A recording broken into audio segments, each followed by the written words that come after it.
আসসালামু আলাইকুম সবাইকে।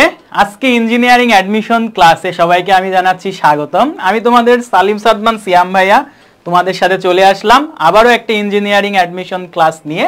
সো তোমাদের আজকের টপিক হচ্ছে ভাইয়া একদমই কি ইজি না কঠিন, তোমাদের কাছে কোনটা লাগে? সো পরিমাণগত রসায়ন, এটা কি ইজি কঠিন যেটাই তুমি বলো, আমার ক্লাসের পরে ইনশাআল্লাহ তুমি এটা কি ইজি বলবা যদি তুমি শুরু থেকে শেষ পর্যন্ত সুন্দরভাবে ভাইয়ার সাথে কানেক্টেড থাকো। ভাইয়া এমনভাবেই তোমাকে দেখাবে একদম ইজি থেকে অ্যাডভান্স টপিকের ম্যাথ সহ সকল ক্যালকুলেশন আমরা একসাথে করব। সো যেহেতু এখানে পরিমাণগত রসায়ন, তার মানে কি ভাইয়া এখানে প্রচুর ম্যাথ ক্যালকুলেশনের ফ্যাক্ট চলে আসবে।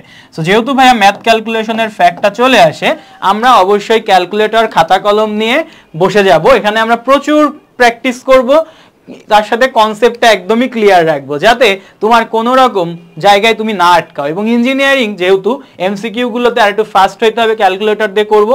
ভাইয়া তোমাদের জন্য সময় বাঁচানোর জন্য যেটা করছি, ভাইয়ার ক্যালকুলেশন করে রাখছি, বাট যেসব জায়গায় তোমার ক্যালকুলেশন যদি দরকার হয় কিভাবে করবা ভাইয়া সেটাও দেখাই দিব। সো ভাইয়ারা তাইলে পরিমাণগত রসায়ন অত্যন্ত একটা গুরুত্বপূর্ণ চ্যাপ্টার। এখানে সিকের ওয়েট থেকে আসে, বুয়েট থেকে আসে, বুটেক্স থেকে আসে, কোনো জায়গায় বাদ হচ্ছে দেওয়ার সুযোগ নাই। এবং সিকের ওয়েটের কোশ্চিন প্যাটার্ন যদি দেখো বা আমাদের হচ্ছে বিগত বুয়েটের কিছু কোশ্চিন দেখো, একটু টাফ মনে হইতে পারে তোমার, তবে হচ্ছে এই চ্যাপ্টারের টপিকগুলো অল্প হলেও প্র্যাকটিসের হিউজ একটা ফ্যাক্ট থাকে, সেজন্য আমরা প্র্যাকটিসটা এই ক্লাসগুলোতে একটু বেশি করার ট্রাই করবো। সো চলো ভাইয়া আর ফার্দার লেট না করে আমাদের ক্লাসটা আমরা শুরু করে দিই।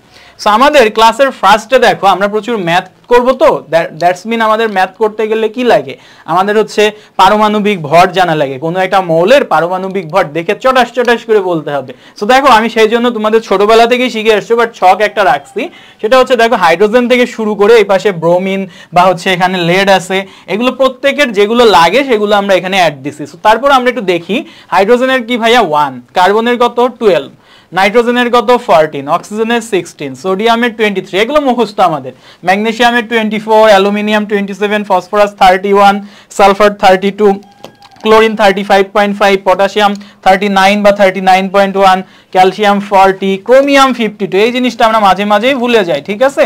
এই জিনিসটা একটু ভালোভাবে মাথায় রাখবো। ম্যাঙ্গানিজ 54 পয়েন্ট সামথিং আছে, তো আমরা 55 ধরে নিব আমাদের ক্যালকুলেশনের সুবিধার্থে। আয়রন আছে 55.85, তুমি ইচ্ছা করে 56 ধরে নিতে পারো। তারপরে আমাদের আছে হচ্ছে নিকেল 58.7, এটা 58.7 নি ধরা হয়। কপার হচ্ছে 63.5, জিঙ্ক 65.4, এই দুইটা অনেক বেশি ইউজ হবে, ভালো মতন খেয়াল রাখবা। আর্সেনিকটা মনে থাকে না ভাই অনেক সময়, সো 75 ধরে নিতে পারো। হ্যাঁ, ওকে। So silver 108। দেখো ক্লোরিন আমাদের কি ছিল 35.5, ব্রোমিন আমাদের হচ্ছে 80, আয়োডিন হচ্ছে 127, আর ফ্লোরিন হচ্ছে 19। ফ্লোরিন এখানে কি আছে, ফ্লোরিন হচ্ছে কত, ফ্লোরিনের ভর হচ্ছে ভাইয়া কত 19। আচ্ছা, এটার নিচে আমি অ্যাড করে দিব পরে। ফ্লোরিনের ভর কত আমাদের হচ্ছে 19। সো এখানে আমরা যদি ফ্লোরিনটা অ্যাড করে দিই, ফ্লোরিনটা আমাদের আসে হচ্ছে 19, ফ্লোরিনটা আসে 19। সো এই হচ্ছে টোটাল মোটামুটি ফ্যাক্ট। এখন আসো বেরিয়াম অত লাগে না, তারপরে দেখে রাখো। মার্কারি 200, এটা মাঝে মাঝে লাগবে। লেড 207, এটা লাগবে। এটা বিগত বছরে কোশ্চিন আসছে যে লেড নাইট্রেট দিয়ে একটা কোশ্চিন আসছে, যেখানে যদি তুমি লেডের ভর না জানো তুমি এখানে আটকাই যাবে, ঠিক আছে? ওকে। সো আর অরামের হচ্ছে 197। সো এই হচ্ছে টোটাল যা যা লাগতো। হ্যাঁ, মোটামুটি একটা অ্যাজাম্পশন দেওয়া আছে, এর বাইরে আশা করি কিছু লাগবে না। যদি লাগে অবশ্যই আমরা ম্যাথের মধ্যে সেটা আমরা হায়ার করব, ঠিক আছে? কিন্তু পরীক্ষার হলে এই যে লেড, তারপর হচ্ছে মার্কারি, এইগুলো দিয়ে মাঝে মাঝেই কোশ্চিন আসে, কিন্তু বেশিরভাগ ম্যাক্সিমাম পোলাপান ভুলে যায়। এগুলো ভুলার জন্য ইজি ম্যাথ পারে না। সো এইগুলো একটু ভাইয়া ওভারভিউ করে নাও, আশা করি সবাই সবকিছু ক্লিয়ারলি বুঝতে পারছো। ওকে, নেক্সটে যাই। নেক্সট হচ্ছে আমাদের কিছু সূত্র এখানে বারবার কাজে লাগবে। রাসায়নিক গণনা যে টাইপটা, এই টাইপটার মধ্যে আমরা দুইটা টাইপ বেসিক্যালি কভার করব। একটা হচ্ছে শতকরা সংযুতি নির্ণয়, আর একটা হচ্ছে আমাদের মোল সংখ্যা নির্ণয়। সো শতকরা সংযুতি মানে কি? শতকরা সংযুতি হচ্ছে আমাকে কোশ্চিনে যে কোনো একটা কিছু সংযুতি বের করতে বলবে, যেই জিনিসটার সংযুতি বের করতে বলবে সেটাকে আমরা সবসময় তার ভরটাকে উপরে দিব, আর আমার টোটাল একটা যৌগ থাকবে, ঠিক আছে? সেই যৌগের ভরটা আমি নিচে বসাবো। ইটস 100% লাভ দিয়ে গুণ করে দিব, কারণ এটা পার্সেন্টেজে সংযুতিটা বের করা লাগে। আমরা এতটুকু আশা করি ক্লিয়ার। সো আমি যদি তোমাকে একটা কোশ্চিন দিই, কোশ্চিনটা হচ্ছে এরকম যে ভাইয়া আমাদের হচ্ছে তুতের পানিতে, হ্যাঁ, তুতের পানিতে ক্যালাস পানির, ঠিক আছে, ক্যালাস পানির শতকরা সংযুতি কত, এই যদি আমার কোশ্চিন হয় তাহলে আমি কিভাবে এটার ব্যাখ্যা দিব? এটার ব্যাখ্যাটা এইভাবে দেওয়া যায় যে ভাইয়া সংযুতি তো বের করতে বলছে তুতের পানিতে কেলাস পানির শতকরা সংযুতি, এইটারটা বের করতে বলছে। দ্যাটস মিন আমি হচ্ছে যদি পার্সেন্টেজটা বের করি, পার্সেন্টেজ অফ কেলাস পানি, ঠিক আছে, তার মানে পার্সেন্টেজ অফ কেলাস পানি বের করতে গেলে এই যৌগটা আমার নিশ্চিত সংকেত জানা লাগবে। সংকেতটা হচ্ছে তুতের পানি মানে কপার সালফেট ইনটু 5 অণু পানি, এইটাই হচ্ছে তুতের পানির সংকেত। সো এখানে কেলাস পানি অংশ কতটুকু ভাই? কেলাস পানি অংশ এই যে 5 অণু পানি। সো আমরা জানি পানির ভর যে অক্সিজেন 16 আর হাইড্রোজেন 2 18 ইনটু 5 মোল আছে, তাহলে কেলাস পানিটা উপরে দিতে হবে। তাহলে আমরা যেটা বের করব বলতে কেলাস পানি 5 অণু, সেটা উপরে দেব, তাহলে 18 আর আছে কয় মোল? 5 মোল, তাহলে 5 ইনটু 18 আর নিচে কি টোটালটা দিব, তার মানে কপার সালফেট ইনটু 5 অণু পানি। কপারের কত দেখে আসছো? 63.5, বসাও 63.5 প্লাস সালফারের কত দেখে আসছো ভাই? 32, অক্সিজেনের কত? 16, আছে কয়টা? 4টা, তাহলে 16 ইনটু 4 কত? 64, এইটা। আর নিচে কি এক্সট্রা করে আবার কেলাস পানি অংশটাও তো আছে। সো পানির ভর কত? 18 আর নিচে হচ্ছে 5 মোল, তাহলে নিচে থাকবে টোটালটা ইনটু 100% দিয়ে গুণ দিব। সো এটা ক্যালকুলেশন করলে সামথিং লাইক দ্যাট এরকম আসবে 36.07%। এটা খুবই ইম্পর্টেন্ট, তুতের পানিতে আসতে পারে বা ব্লু ভিট্রিয়ল দিয়ে আসতে পারে। সো যেটাই আসুক ভাইয়া, এই ধরনের কোশ্চিন আশা করি আমাদের কোনো রকম প্রবলেম হবে না, ঠিক আছে। তাহলে আমরা শতকরা সংযুতি আশা করি বের করতে পারবো। এরপরে আমাদের যা যা আসে সামনে আমরা সেগুলো দেখে নিব, সামনে প্যারা নাই, ঠিক আছে, ওকে ডান। সো আমাদের সংযুতির ব্যাপারটা এরকম, ব্লু ভিট্রিয়ল দিয়ে যেহেতু বিগত বছরে আসছে, তোমার হোয়াইট ভিট্রিয়ল, তারপরে হচ্ছে হোয়াইট ভিট্রিয়ল দিয়ে আসতে পারে। তাহলে হোয়াইট ভিট্রিয়লের সংকেত কি? হোয়াইট ভিট্রিয়ল, ঠিক আছে, এই জিনিসগুলো একটু ভালো করে এই চ্যাপ্টারের জন্য দেখো। হোয়াইট ভিট্রিয়ল হচ্ছে জিঙ্ক সালফেট ইনটু 7 অণু পানি, এটা হোয়াইট ভিট্রিয়ল, ঠিক আছে। এরপরে আসো আমাদের গ্রিন ভিট্রিয়ল বলে একটা কথা আছে। গ্রিন ভিট্রিয়ল, গ্রিন ভিট্রিয়লের মধ্যে আছে হচ্ছে ফেরাস সালফেট ইনটু 7 অণু পানি, ফেরাস সালফেট ইনটু 7 অণু পানি। আর ব্লু ভিট্রিয়ল তো বলেই দিছে অলরেডি। আর একটা তোমাদের আসতে পারে ইপসম সল্ট, ঠিক আছে, ইপসম সল্ট। ইপসম সল্টটা নিজেরা পূরণ করো, এটা ম্যাগনেসিয়াম দিয়ে কিছু একটা হবে, আমি তোমাকে জানাই দিলাম। সো যা কোশ্চিন থাকবে যেগুলোর বাড়ির কাজগুলো অবশ্যই আমাকে জানাইতে হবে কেমিস্ট্রিওয়ালা গ্রুপে, ঠিক আছে, কেমিস্ট্রিওয়ালা গ্রুপে আমাকে এটা জানাই দিতে হবে যে এই ভাইয়া এই বাড়ির কাজগুলো দিছিলেন, দেখেন তো ভাইয়া ঠিক আছে কিনা। এরপরে আসো আমাদের ফার্স্ট পেপারে আর একটা কোশ্চিন আসে, সেটা হচ্ছে গ্লুবার সল্ট। গ্লুবার সল্টের সংকেত আমরা আশা করি জানি, সোডিয়াম সালফেট ইনটু 10 অণু পানি। সো এরকম টাইপের কোশ্চিন ভাইয়া আসতেই পারে, তোমরা একটু ভালো করে এই ধরনের কোশ্চিনগুলো ওভারভিউ করবা, ঠিক আছে। এরপরে বক্সাইড বলে কিছু আছে, অ্যালুমিনা ইনটু 2 অণু পানি, অ্যালুমিনিয়াম অক্সাইডের হচ্ছে অ্যালুমিনিয়ামের আকরিক। সো এই যে জিনিসগুলো সংকেতগুলো ইঞ্জিনিয়ারিং সেগমেন্টের জন্য অনেক বেশি ইম্পর্টেন্ট, কোথায় কোনটা চলে আসে আমরা বলতেই পারি না। আচ্ছা, সো গেল তাহলে শতকরা সংযুতি নিয়ে আমাদের মোটামুটি ডান। এখন আসো ভাইয়া আমাদের নেক্সট যে টাইপটা সেটা হচ্ছে মোল সংখ্যা নিয়ে। সো মোল সংখ্যা নিয়ে আমরা যে টাইপটা এখানে আলোচনা করব সেটা হচ্ছে মোল সংখ্যা। মোল সংখ্যাকে প্রকাশ করা হয় হচ্ছে ক্যাপিটাল এন দ্বারা। সো ক্যাপিটাল এন কে কি বলা হয় ভাই? মোল সংখ্যা বলা হয়, এটা আমরা জানি। এখন মোল সংখ্যার এই জিনিসটাকে প্রকাশ করা যায় বিভিন্ন রকম ফর্মুলা দ্বারা, যেমন মোল সংখ্যা ইকুয়ালস টু প্রদত্ত ভর ডাব্লু ডিভাইডেড বাই আণবিক ভর এম। সো আমাদের প্রদত্ত ভরও আমরা গ্রামে নিব, আণবিক ভরও গ্রামে নিব সচরাচর। এরপরে আসো আমাদের মোল সংখ্যা ইকুয়ালস টু তোমার হচ্ছে অণুর সংখ্যা x divided by Avogadro number. অণু বা পরমাণু বা আয়ন সংখ্যা যেটাই সেটা এক্স, তোমরা কিন্তু অবশ্যই সূত্রের ডেরাইভেশনগুলো লিখে নিও। অণু পরমাণু বা আয়ন সংখ্যা উপরে হচ্ছে এক্স, নিচে হচ্ছে এন এ দ্বারা বুঝে অ্যাভোগাড্রো নাম্বার। সো অ্যাভোগাড্রো নাম্বারটার ভ্যালু কত ভাইয়া? অ্যাভোগাড্রো নাম্বারটার ভ্যালু হচ্ছে 6.023 ইন্টু 10⁻23। এটা তো আমরা সবাই ভাইয়া জানি, সো এটা নিয়ে প্যারা নাই, ঠিক আছে। সো এই হচ্ছে মোটামুটি আরেকটা সূত্রে চলে গেল। এরপরে আসে এন সমান VL ডিভাইডেড বাই, VL মানে ভি লিটার, 22.4। এই কন্ডিশনটা যখন আমরা এসটিপিতে আয়তন গণনা করব, ঠিক আছে, VL বাই 22.4। এরপর আসে VL মানে ভি লিটারেই নিব, বাট এখানে আমরা বসাবো 24.8 বা 24.78, নয় 8ই বসাইলাম, যখন আমরা আয়তন এসটিপিতে কাউন্ট করব, ঠিক আছে। এরপরে আমাদের যে ফ্যাক্টটা আসে সেটা হচ্ছে আমরা জানি সূত্র থেকে পিভি সমান এনআরটি, পিভি সমান এনআরটি। তাহলে এন সমান কি? পিভি এই সাইডেই থাকলো ডিভাইডেড বাই আরটি, তাহলে এন সমান হচ্ছে পিভি ডিভাইডেড বাই আরটি, ঠিক আছে। PV divided by RT. আর একটা সূত্র কি তোমরা শিখছো, সেটা হচ্ছে তড়িৎ রসায়ন থেকে কিউ সমান এনইএফ, শিখছো কিনা? তাইলে আমরা এখানে বলতে পারি এন সমান কি কিউ বাই ইএফ। এখন কিউ কে আবার প্রকাশ করা যায় I t divided by F. Q হচ্ছে চার্জ, চার্জ সমান হচ্ছে কারেন্ট ইনটু টাইম। তাহলে এখানে আমরা বলতে পারি q divided by F, q divided by F, অথবা কিউ কে আবার প্রকাশ করা যায় I t divided by F. At last সবচেয়ে গুরুত্বপূর্ণ সূত্র যে এন মানে হচ্ছে নতুন, আর তোমাদের ক্লাস নিচ্ছে সিয়াম ভাইয়া, তাহলে এটা হবে নতুন সিয়াম ভাইয়া। মোল সংখ্যা ইকুয়ালস টু সিয়াম ভাইয়া, নতুন সিয়াম ভাইয়া, তাহলে এন সমান এস ইন্টু ভি। তাহলে এন সমান কি হবে এস ইন্টু ভি, এই ভি কে নিতে হবে লিটারে, ঠিক আছে? সো এই হচ্ছে তোমার ওভারঅল মোল সংখ্যার সকল সূত্রগুলো ভাইয়া একসাথে দিয়ে দিলাম। এটাকে তোমরা বলতে পারো মোল সংখ্যার রেলগাড়ি। কি বলা যায়? আমরা একটু সুন্দর মতো এটাকে নাম দিই যে মোল সংখ্যার রেলগাড়ি, ঠিক আছে? মোল সংখ্যার রেলগাড়ি। এই রেলগাড়ি যদি তুমি ঠিক মতো মেনটেন করতে পারো, তোমার হচ্ছে টাইপ 1 এবং 2 তে সহ বিভিন্ন চ্যাপ্টারে যে ম্যাথগুলো আছে খুব ইজিলি তুমি খুব দ্রুত সলভ করতে পারবা, ঠিক আছে? সো দেখো, তাইলে আমরা হচ্ছে এই সূত্রগুলো টোটালি শিখে ফেলছি। এখন আসো আমাদের কিছু ফ্যাক্ট আছে, সেটা হচ্ছে আমাদের সামনে তো আমাদের প্রিলিউ আছে, তাই না? প্রিলিউ তো আছে, এসটিপি এসএটিপি, এই ব্যাপারগুলো একটু ক্লিয়ার থাকা লাগবে। এসটিপি ফ্যাক্টটা হচ্ছে standard temperature and pressure. SATP ফ্যাক্টটা হচ্ছে আমাদের ফ্যাক্ট হচ্ছে standard ambient temperature and pressure. So এখানে এসটিপি তে টেম্পারেচারের একটা চেঞ্জ আছে, টেম্পারেচার আছে, তারপর প্রেসার আছে। এই জিনিসগুলো একটু আমাদের মাথায় রাখা লাগবে। আর 1 মোল গ্যাসের ক্ষেত্রে আয়তনটা কত হবে সেটা। এখানেও সেম টেম্পারেচার, প্রেসার, আর 1 মোল গ্যাসের ক্ষেত্রে আয়তনটা কত হবে সেটা। সো এসটিপিতে 1 মোল গ্যাসের আয়তন আমরা জানি, 1 মোল গ্যাসের আয়তন, এই যে মোল সংখ্যা, 1 মোল গ্যাসের আয়তন 22.4 লিটার। এসএটিপিতে সেটা কি হবে? 1 মোল গ্যাসের আয়তন 24.8 লিটার বা 24.789 লিটার।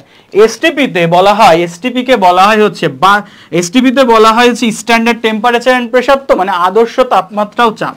সো আদর্শ তাপমাত্রা ও চাপে, হ্যাঁ, এখানে আদর্শ তাপমাত্রা বলা হয়, আর এখানে বলা হয় ও বায়ুমণ্ডলীয় চাপে, বায়ুমণ্ডলীয় মানে অ্যাটমসফেরিক প্রেসারে, বায়ুমণ্ডলীয় চাপে, এই কথাগুলো থাকে, ঠিক আছে?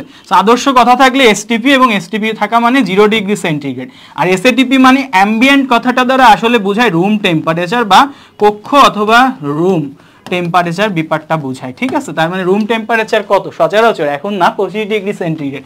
সো 25 ডিগ্রি সেন্টিগ্রেড মানে 298 কেলভিন, জাস্ট 273 যোগ করব, তাহলে এটা হবে 273 কেলভিন। এগুলো আমরা সবাই জানি ভাইয়া, এগুলো নিয়ে বোর্ড করার কোনো রিজন নাই। সো এটা হচ্ছে 1 এটিএম, এটা 1 এটিএম। জাস্ট একটু বুঝাই দিলাম, মনে করাই দিলাম। এমসিকিউ এর পার্টের জন্য কিছু জিনিস ইম্পর্টেন্ট, বা রিটেনের মধ্যে মার্ক প্যাসের জায়গা থেকে কিছু কক্ষ তাপমাত্রা বলে খেয়াল করি না, তারপর হচ্ছে কিছুই বলে না, তখন আমাকে এসটিপি ধরতে হবে, এই জিনিসটা বুঝি না। সো এই জন্য ক্লিয়ার করে দিলাম, ঠিক আছে? আশা করি ক্লিয়ার।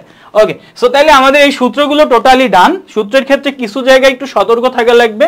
এখানে আমরা ভিটাকে লিটারে নিব, এখানেও আমরা ভিটাকে লিটারে নিব, এখানে আমরা ভিটাকে লিটারে নিব, এখানে ভরগুলোকে সচরাচর গ্রামে নিব, ঠিক আছে? সো এই হচ্ছে তোমার মোল সংখ্যার টোটাল মোটামুটি একটা ওভারঅল ধারণা দিলাম ম্যাথের জন্য। সো তাহলে আমরা কি কি জিনিসের ধারণা পাইলাম? এক হচ্ছে শতকরা সংযুতি নির্ণয়ের একটা টোটাল ধারণা পাইলাম, কিছু সংকেত দেখলাম। সেকেন্ড হচ্ছে আমাদের মোল সংখ্যার একটা সুন্দর মতো ধারণা পাইলাম। থার্ডে আমরা যে জিনিসটা দেখবো কোশ্চেন সলভে চলে যাব।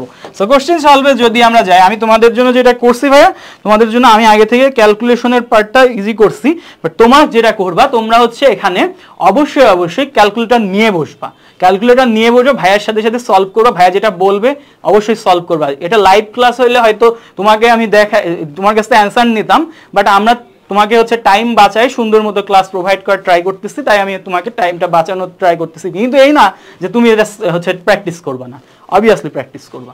ওকে, সো এখানে এখন দেখো, এখানে বেশ কিছু কোশ্চিন আছে ইঞ্জিনিয়ারিং এ বিগত বছরে আসা কোশ্চিন। দেখো রিসেন্ট ইয়ারেই আসছে, 20-21-এ একটা কোশ্চিন আসছে যে 18 গ্রাম গ্লুকোজ অণুতে, আচ্ছা এই কালারটা বাদ দিয়ে, 18 গ্রাম গ্লুকোজ অণুতে, গ্লুকোজে, তাহলে খেয়াল করো গ্লুকোজ অণুতে কতটি কার্বন পরমাণু আছে। এখন তোমাদের কিছু কিছু যৌগের ভর দেখা মাত্র বলতে হবে, আমি সেইগুলো একটু আগের পেজে নোট করে দিই। সেটা হচ্ছে তোমাকে যদি কখনো ভাইয়া বলে ক্যালসিয়াম কার্বনেট বা চুন, এটা চুন না, এটা হচ্ছে চক, বা এখানে বাংলায় বলা থাকতে পারে খড়ি মাটি, এইসব যদি কোনো কথা বলতে পারে, বা এটাকে বলা হয় সম্ভবত আচ্ছা লাইমস্টোন, এই টাইপের যত কথা বলা থাকবে, ক্যালসিয়াম কার্বনেট মানে 100 গ্রাম, সোজা কথা। এরপরে আসো সোডিয়াম কার্বনেট, সোডিয়াম কার্বনেট মানে 106, কোনো কথা নাই। সোডিয়াম হাইড্রক্সাইড মানেই সোডিয়াম হাইড্রক্সাইড মানেই হচ্ছে 40, কোনো কথা নাই। সালফিউরিক অ্যাসিড মানেই হচ্ছে ভাইয়া কি 98। এখন এই ক্যালসিয়াম কার্বনেটকে পরবর্তীতে ভাঙলে ক্যালসিয়াম অক্সাইড পাওয়া যায়, যেটার ভর হচ্ছে 56 গ্রাম। কার্বন ডাইঅক্সাইড পাওয়া যায়, যেটার ভর হচ্ছে 44 গ্রাম। এইগুলো যদি তুমি এখনো সাথে সাথে না বলতে পারো, তার মানে তোমার প্রস্তুতি আপ টু দা মার্ক না। HCl মানে 36.5। ভাইয়া এরকম আরো বেশ কিছু যৌগ আছে যেগুলো দেখা মাত্রই তোমাকে পারা লাগবে। এছাড়াও কিছু এক্সেপশনাল কেস আছে, প্রায়ই আসে, যেমন গ্লুকোজের কথাটাই বললাম, C6H12O6। গ্লুকোজের যেটা, সেটা আমাদের আসে 180 গ্রাম। সো আমাদের একটু আগেই দেখছো গ্লুকোজ নিয়ে একটা কোশ্চিন আসছে, 180 গ্রাম। এরপর চিনি আসে C12H22O11, সুক্রোজ, এটা হচ্ছে 342 গ্রাম, ঠিক আছে। সো এইগুলো ভাইয়া দেখা মাত্রই তোমাকে খুবই ফাস্ট অ্যান্সার করতে হবে, ঠিক আছে। আমরা পারবো ইনশাল্লাহ, ইনশাল্লাহ পারবো। সো আরো কিছু আছে, অ্যাড করে দিব এখানে। আচ্ছা, সো যেহেতু গ্লুকোজ আসছে এবং এই গ্লুকোজ থেকে জিজ্ঞাসা করছে কতটি কার্বন পরমাণু আছে, ভালো মতন খেয়াল করো, এখানে কিন্তু অণু চাই নাই। আমি ম্যাথ করে সচরাচর স্ট্রেট যেটা পাই সেটা হচ্ছে অণু, আমাকে এখানে জিজ্ঞাসা করছে পরমাণু, এক স্টেপ বেশি করতে বলছে। দ্যাটস মিন তুমি এখানে কোন সূত্রটায় আসবা। দেখো আমরা একটা সূত্র জানতাম, N সমান W/M। দেখো এখানে ভরের ব্যাপার আছে, তাই W/M দিলাম। আবার অণু পরমাণুর ব্যাপার থাকলে X/Na, এই সূত্রটা আমরা বসিয়ে দিতে পারি। সো এখন আমরা এখান থেকে যে সলভে চলে যাই, তাহলে এখানে ডাব্লুর পরিমাণ আছে 18 গ্রাম, দিয়ে প্রদত্ত ভর 18, আর গ্লুকোজের আণবিক ভর 180 আমি দেখে আসছি। তারপর X বের করব, অণুর সংখ্যা আগে বের হবে, তারপর ডিভাইডেড বাই Na। Na কত ভাইয়া? Na হচ্ছে অ্যাভোগাড্রো নাম্বার, তার মানে 6.023 10⁻23। এখন যেটা বেরোবে ভাইয়া, আমি যদি এখন ইঞ্জিনিয়ারিং অ্যাসপিরেন্ট হই, তাহলে তোমাকে একটু ফাস্ট ক্যালকুলেশন করা লাগবে। যদি এখানে অণু বলতো তাহলে এক্স এর ভ্যালু বের করলেই হইতেছিল, কিন্তু এখানে বলছে গ্লুকোজের অণুতে কতটি কার্বন পরমাণু আছে, কার্বন পরমাণু। তাহলে আমরা যদি গ্লুকোজের সংকেতটা দেখি C6H12O6, কার্বন এখানে আছে কয়টা ভাইয়া? 6টা। কার্বন আছে কয়টা? 6টা। তাহলে এখানে যে আমি যে এক্সটা পাবো, এর সাথে 6 গুণ করলে তুমি পরমাণু নাম্বার পাবো। তো একবারে তুমি এক্স এর সাথে 6 গুণ করে দাও। সো এক্স এর সাথে 6 গুণ করে দাও, তাহলে তুমি যত পাবা সেটাই তোমার হচ্ছে অ্যান্সার। তো আমরা অ্যান্সারটা একটু দেখে নিই। অ্যান্সারটা হচ্ছে আমাদের, আচ্ছা এক্স এর সাথে 6 গুণ না করলেও হবে, তুমি প্রথমে বের করে নিলা, তারপর 6 গুণ করলা, যেটাই হোক তোমার ভ্যালু আসবে 3.6 সামথিং। 3.6 সামথিং কোথায় আছে? 3.6 ইন্টু হচ্ছে 10⁻, এখানে আমাদের 23। সো এইটা হবে ভাইয়া হচ্ছে আমাদের অ্যান্সার, ঠিক আছে। এখন এই ক্যালকুলেশনটা অবশ্যই তোমাকে করা লাগবে। সো এখান থেকে তুমি হচ্ছে ক্যালকুলেশনটা ফার্দার আগায় যাবা। আশা করি তুমি এটা বুঝতে পারছো। এরপরে নেক্সটে আসো ভাইয়া। নেক্সটের কোশ্চেনটা একটু বেশ ইম্পর্টেন্ট, কুয়েট 18-19-এ আসছে। পানিপূর্ণ একটি পাত্র প্রতি ঘন্টায়, ঠিক আছে, এখানে একটু বানান ভুল আছে, প্রতি ঘন্টায় 150 মিলিগ্রাম ওজন হারায়। একটা পানিপূর্ণ পাত্র আছে যেটা প্রতি ঘন্টায়, এই বিষয়টা বোঝা ইম্পর্টেন্ট, 150 মিলিগ্রাম ওজন হারিয়ে যাচ্ছে সেখান থেকে।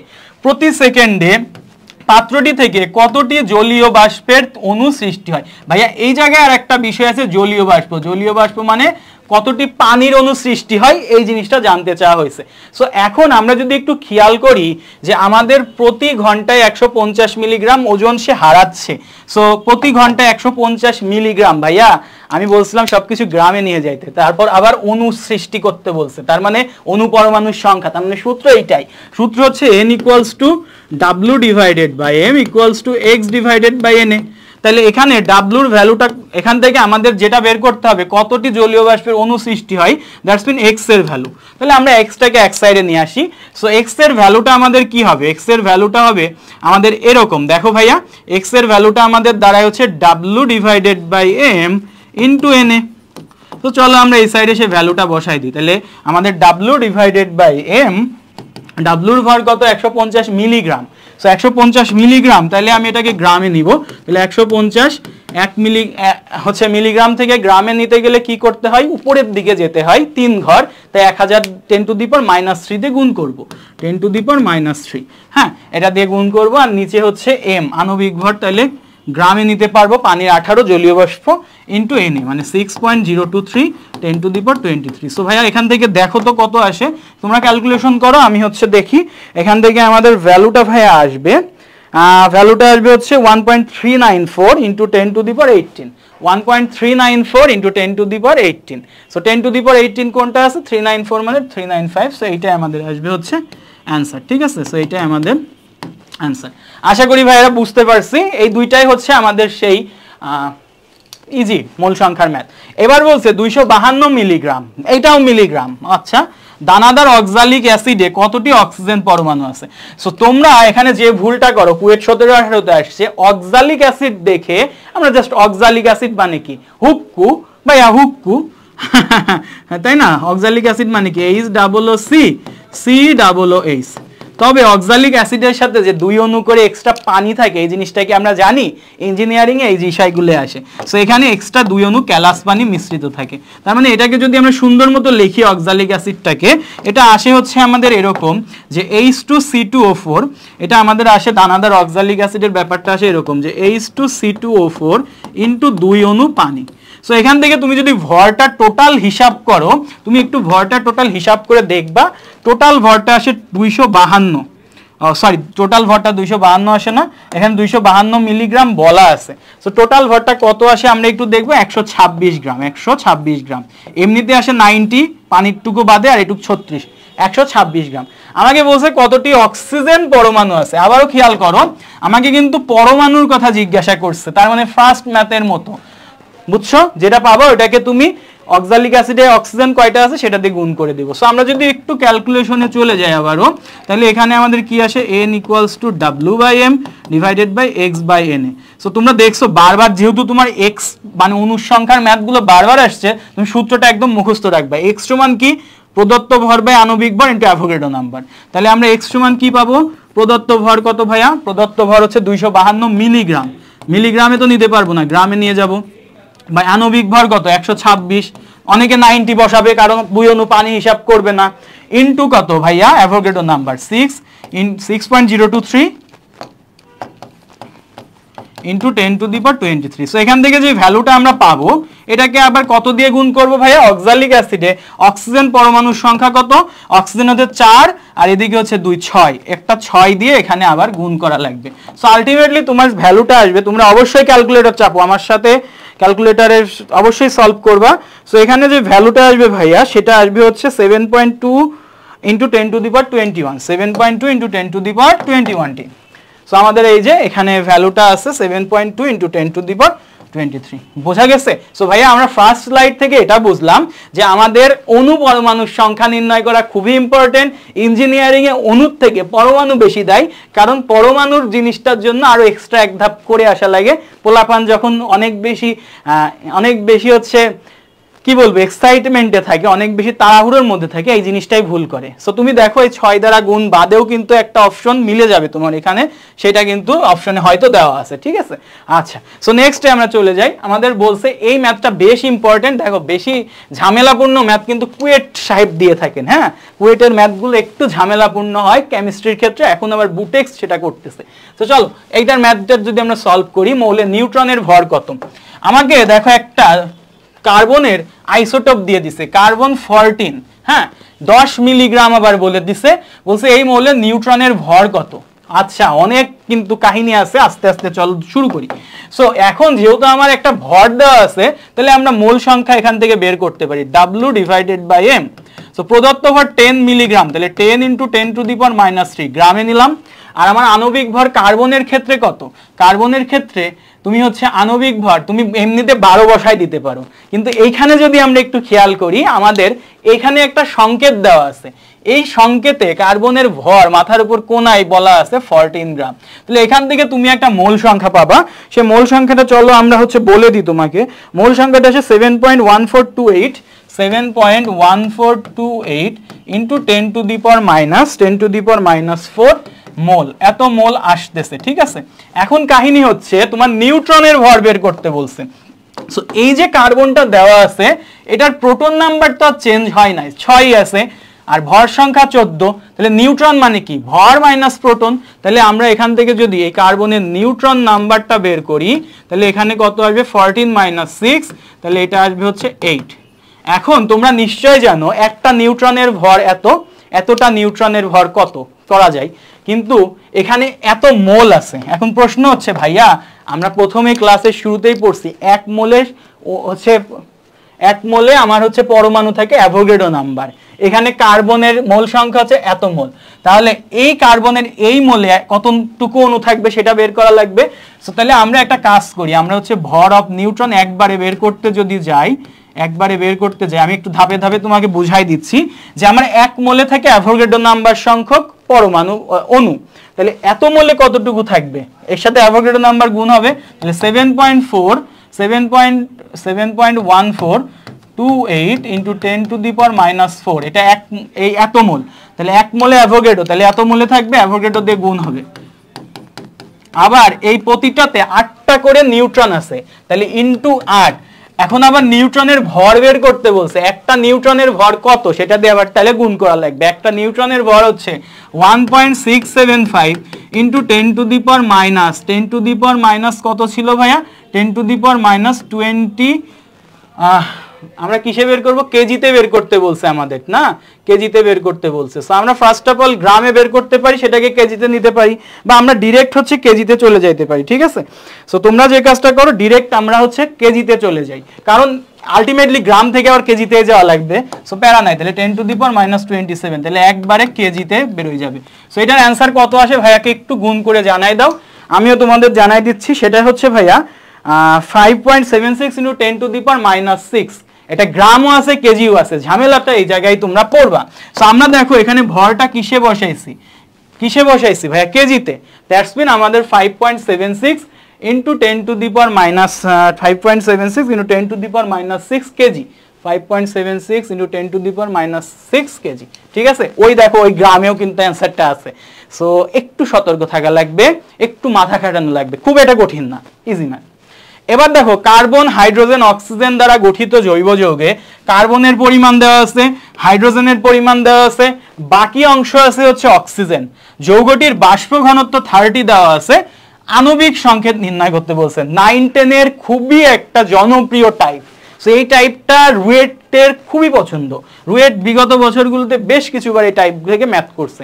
তাহলে আমাদের ফার্স্ট অফ অল যেটা করা লাগে, আমাদের ফার্স্ট অফ অল পার্সেন্টেজ যদি দেওয়া থাকে তাহলে সেখান থেকে যে কাজটা করা লাগে পার্সেন্টেজগুলো লেখা লাগে। সো আমার যদি এখানে কার্বনের পার্সেন্টেজ আমরা লিখি, কার্বনের পার্সেন্টেজ 39.9, হাইড্রোজেনের পার্সেন্টেজ থাকে 6.75। আমি তোমাকে করে দেখাচ্ছি বলে টাইম লাগবে, যখন তুমি এটা শিখে যাবা ক্যালকুলেটরে যা প্রেস করতে থাকবা।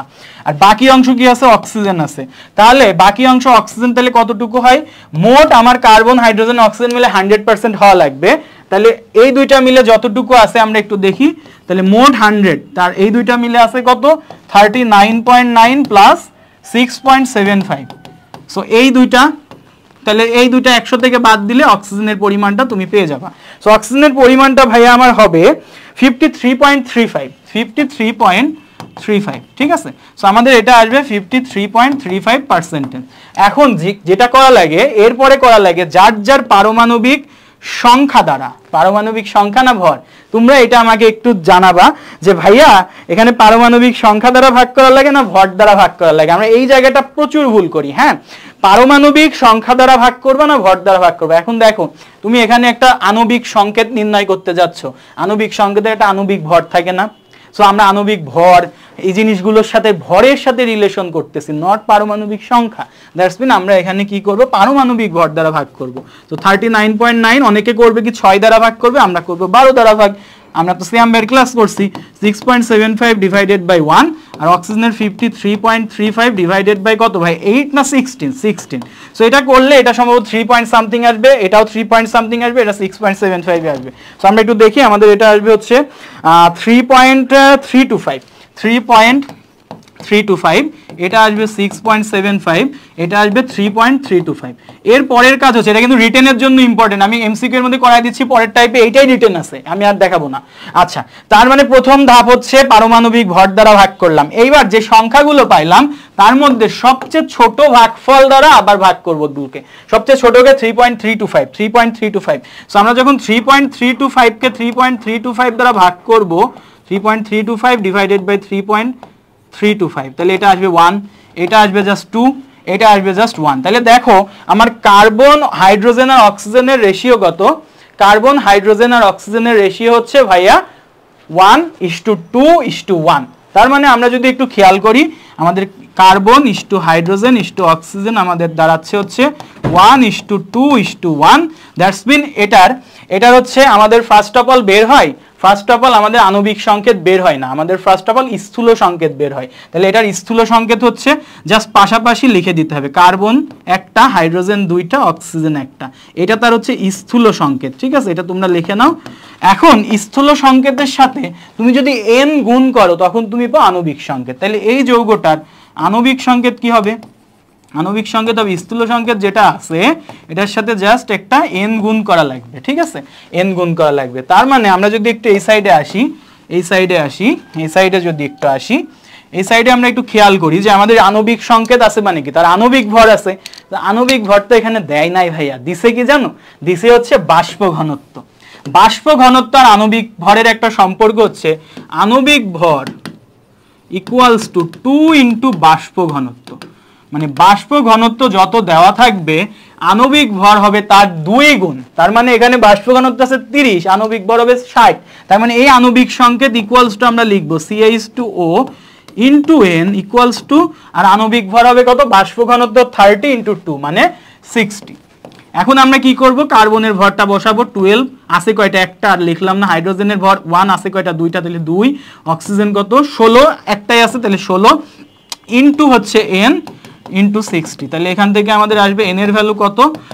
n এর ভ্যালু আসবে 12, আর 2 14, আর 16 30, 30n ইকুয়ালস টু 60। তাহলে n এর ভ্যালু আসবে 2। এই n এর ভ্যালু 2 এই জায়গায় এখন বসাই দিলে আণবিক সংকেত তুমি পেয়ে যাবা। তাহলে আণবিক সংকেত হবে আমাদের C2H4O2, C2H4O2। C2H4O2 কই আছে ভাইয়া? C2H4O2 কই আছে? C2H4O2 নাই, তার মানে অ্যান্সার হচ্ছে নান। অ্যান্সার কি ভাইয়া? অ্যান্সার হচ্ছে আমাদের নান। ঠিক আছে, C2H4O2 কোনো জায়গায় তো নাই। ওকে, সো তাইলে ভাইয়া আমরা যেটা বুঝতে পারলাম যে আমাদের এতক্ষণ ম্যাথ করে আমরা নান একটা অ্যান্সার পাইলাম। সো ভাইয়া তাহলে এইটা হচ্ছে আমার রিটেনের জন্য ইম্পর্টেন্ট। সো এই টাইপটা আমরা একটু রিটেনের জন্য মনে রাখবো, রিটেনের জন্য মনে রাখবো। ঠিক আছে, আমাদের বেশ এসএসসিতে জনপ্রিয় একটা টাইপ। ওকে, সো আমরা এমসিকিউ পার্টে টোটাল মোটামুটি একটা ওভারভিউ দিয়ে ফেলছি। আমাদের এখন রিটেনের কোশ্চিন আসছে। সো রিটেনের কোশ্চিনে এই সেম টাইপের ম্যাথ পরপর 2 বার আসছে। সো আমি প্রথমটা করে দিচ্ছি, সেকেন্ডটা যেটা তোমরা হচ্ছে সেকেন্ডটাও আছে, সেটাও আমরা করে ফেলবো। আচ্ছা, আমাদের এমসিকিউ আরো কিছু আছে যেটা আমরা হচ্ছে করে নিই, এমসিকিউ করে রিটেনে যাই। চলো আমরা কিছু আরো এমসিকিউ করব, তারপর রিটেনে যাই, তাহলে আমাদের ইজি। আচ্ছা, সো আমাদের বলছে একটা কোশ্চিন, 10 গ্রাম ক্যালসিয়াম কার্বনেট থেকে, দেখো এখানে আমার ক্যালসিয়াম কার্বনেটের ভর দেওয়া, এখান থেকে আমরা কি করছি? এতটা অণু সরাই নিছি, নিলে কতটুকু ক্যালসিয়াম কার্বনেট অবশিষ্ট থাকবে। খুবই সুন্দর একটা কোশ্চিন, এবং হাজারি নাকসারের বইয়ে এটা আছে ম্যাথটা। সো এটা বইয়ের 12-13 সেশনে আসছে। সো দেখো তাহলে এই ম্যাথটা আমরা কিভাবে অ্যাপ্রোচ করতে পারি। 10 গ্রাম ক্যালসিয়াম কার্বনেট, তার মানে এই ক্যালসিয়াম কার্বনেট ভর আছে, এটা আবার অণুতে আছে, তাহলে যে কোনো একটাকে তুমি ভরে বা অণুতে রিপ্লেস করতে পারো। সো দেখো আমরা যদি এই কাজটা করি, 10 গ্রাম ক্যালসিয়াম কার্বনেটকে যদি আমরা 10 গ্রাম ক্যালসিয়াম কার্বনেটকে ভরে কনভার্ট করি, অথবা এইটাকে যদি আমরা ভরে কনভার্ট করি, আমাদের আলটিমেটলি লাস্টে সবকিছু ভরে নিতে হবে। তাহলে আমরা একটা কাজ করি ভাইয়া, সেটা হচ্ছে এই 10 গ্রামকে 10 গ্রামই রাখলাম, বাট এই অণুতে কতটুকু ভর হয় সেই জিনিসটা আমরা একটু দেখি। ঠিক আছে, তাহলে আমরা জানি যে আমাদের 100 গ্রাম ক্যালসিয়াম কার্বনেটে আমাদের অণুর সংখ্যা কত। আচ্ছা, আমরা একটু এইভাবে চিন্তা করি যে ক্যালসিয়াম কার্বনেট মানেই হচ্ছে কত গ্রাম ভাইয়া? 100 গ্রাম।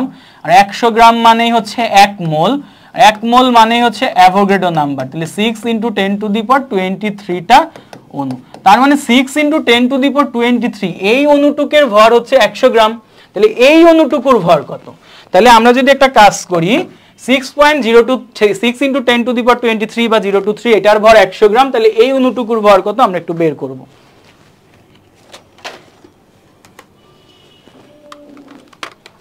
তাহলে আমাদের এই অণুটুকুর ভর কত হবে আমরা যদি একে একে করি, তাহলে আমাদের 6 × 10⁻23 এই অণুটার ভর হচ্ছে, আমরা একটা কাজ করি, আমরা এখানে করি 6.023 10⁻23 টা অণুর ভর হচ্ছে 100 গ্রাম। তাহলে আমাদের অতএব এই অণুটুকুর ভর কত? 2 × 10⁻20 অণুর ভর হচ্ছে 100 × 2 × 10⁻20 ডিভাইডেড বাই 6.023 10⁻23। ঠিক আছে, চলো এটা তাহলে আমরা ক্যালকুলেশন করি। তাহলে 100 × 2 × 10⁻22 6.023 10⁻23। সো এটা আমাদের ভর আসে ভাইয়া 0.332 গ্রাম। 0.332 গ্রাম। দেখো এইটা হচ্ছে আমি সরাই নিছি, আমার ছিল 10 গ্রাম, সরাই নিছি, সেটার ভর এতটুকু। তাহলে আমার এখন অবশিষ্ট আছে কত? 10 মাইনাস এত। তাহলে অবশিষ্ট কত? 10 মাইনাস 0.0 ছিল একটা 0.033 তাহলে এটার থেকে 10 মাইনাস অ্যান্সার যদি করে দিই 9.966 আসে, তো 9.967 টাইপের কি আছে 9.966 এই যে এটা, মানে আমি 7 বলছি 9.66 এটাই আছে। তাহলে এটাই হচ্ছে ভাই আমাদের অ্যান্সার। ঠিক আছে, আমরা আশা করি বুঝতে পারছি খুব ইজিলি। দেখো এখানে ভর আছে, এখানে অণু আছে।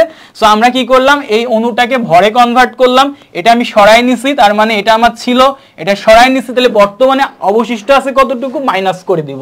তো মাইনাস করলে আমার অ্যান্সার আসতেছে এটা। ওকে, সো তারপরে আমরা যে ম্যাথে চলে যাব, আমাদের ম্যাথটা আছে হচ্ছে কোন যৌগে কার্বন এত %, হাইড্রোজেন এত %, ক্লোরিন এত %, অক্সিজেন এত % উপস্থিত আছে, যৌগটির সংকেত কি হতে পারে? রিপিট টাইপ না ভাইয়া, এই যে এই সাইডে আমরা যেটা করলাম সেম রিপিট, জাস্ট তুমি কি করবা, জাস্ট তুমি হচ্ছে যার যার আণবিক পারমাণবিক ভর দ্বারা ভাগ করবা, সবথেকে স্মলেস্ট সংখ্যা দ্বারা আবার সবাইকে ডিভাইড করবা, যে অনুপাতটা পাবা সেটা হবে স্থূল সংকেত। স্থূল সংকেতের সাথে n গুণ করলে আণবিক সংকেত পাবা।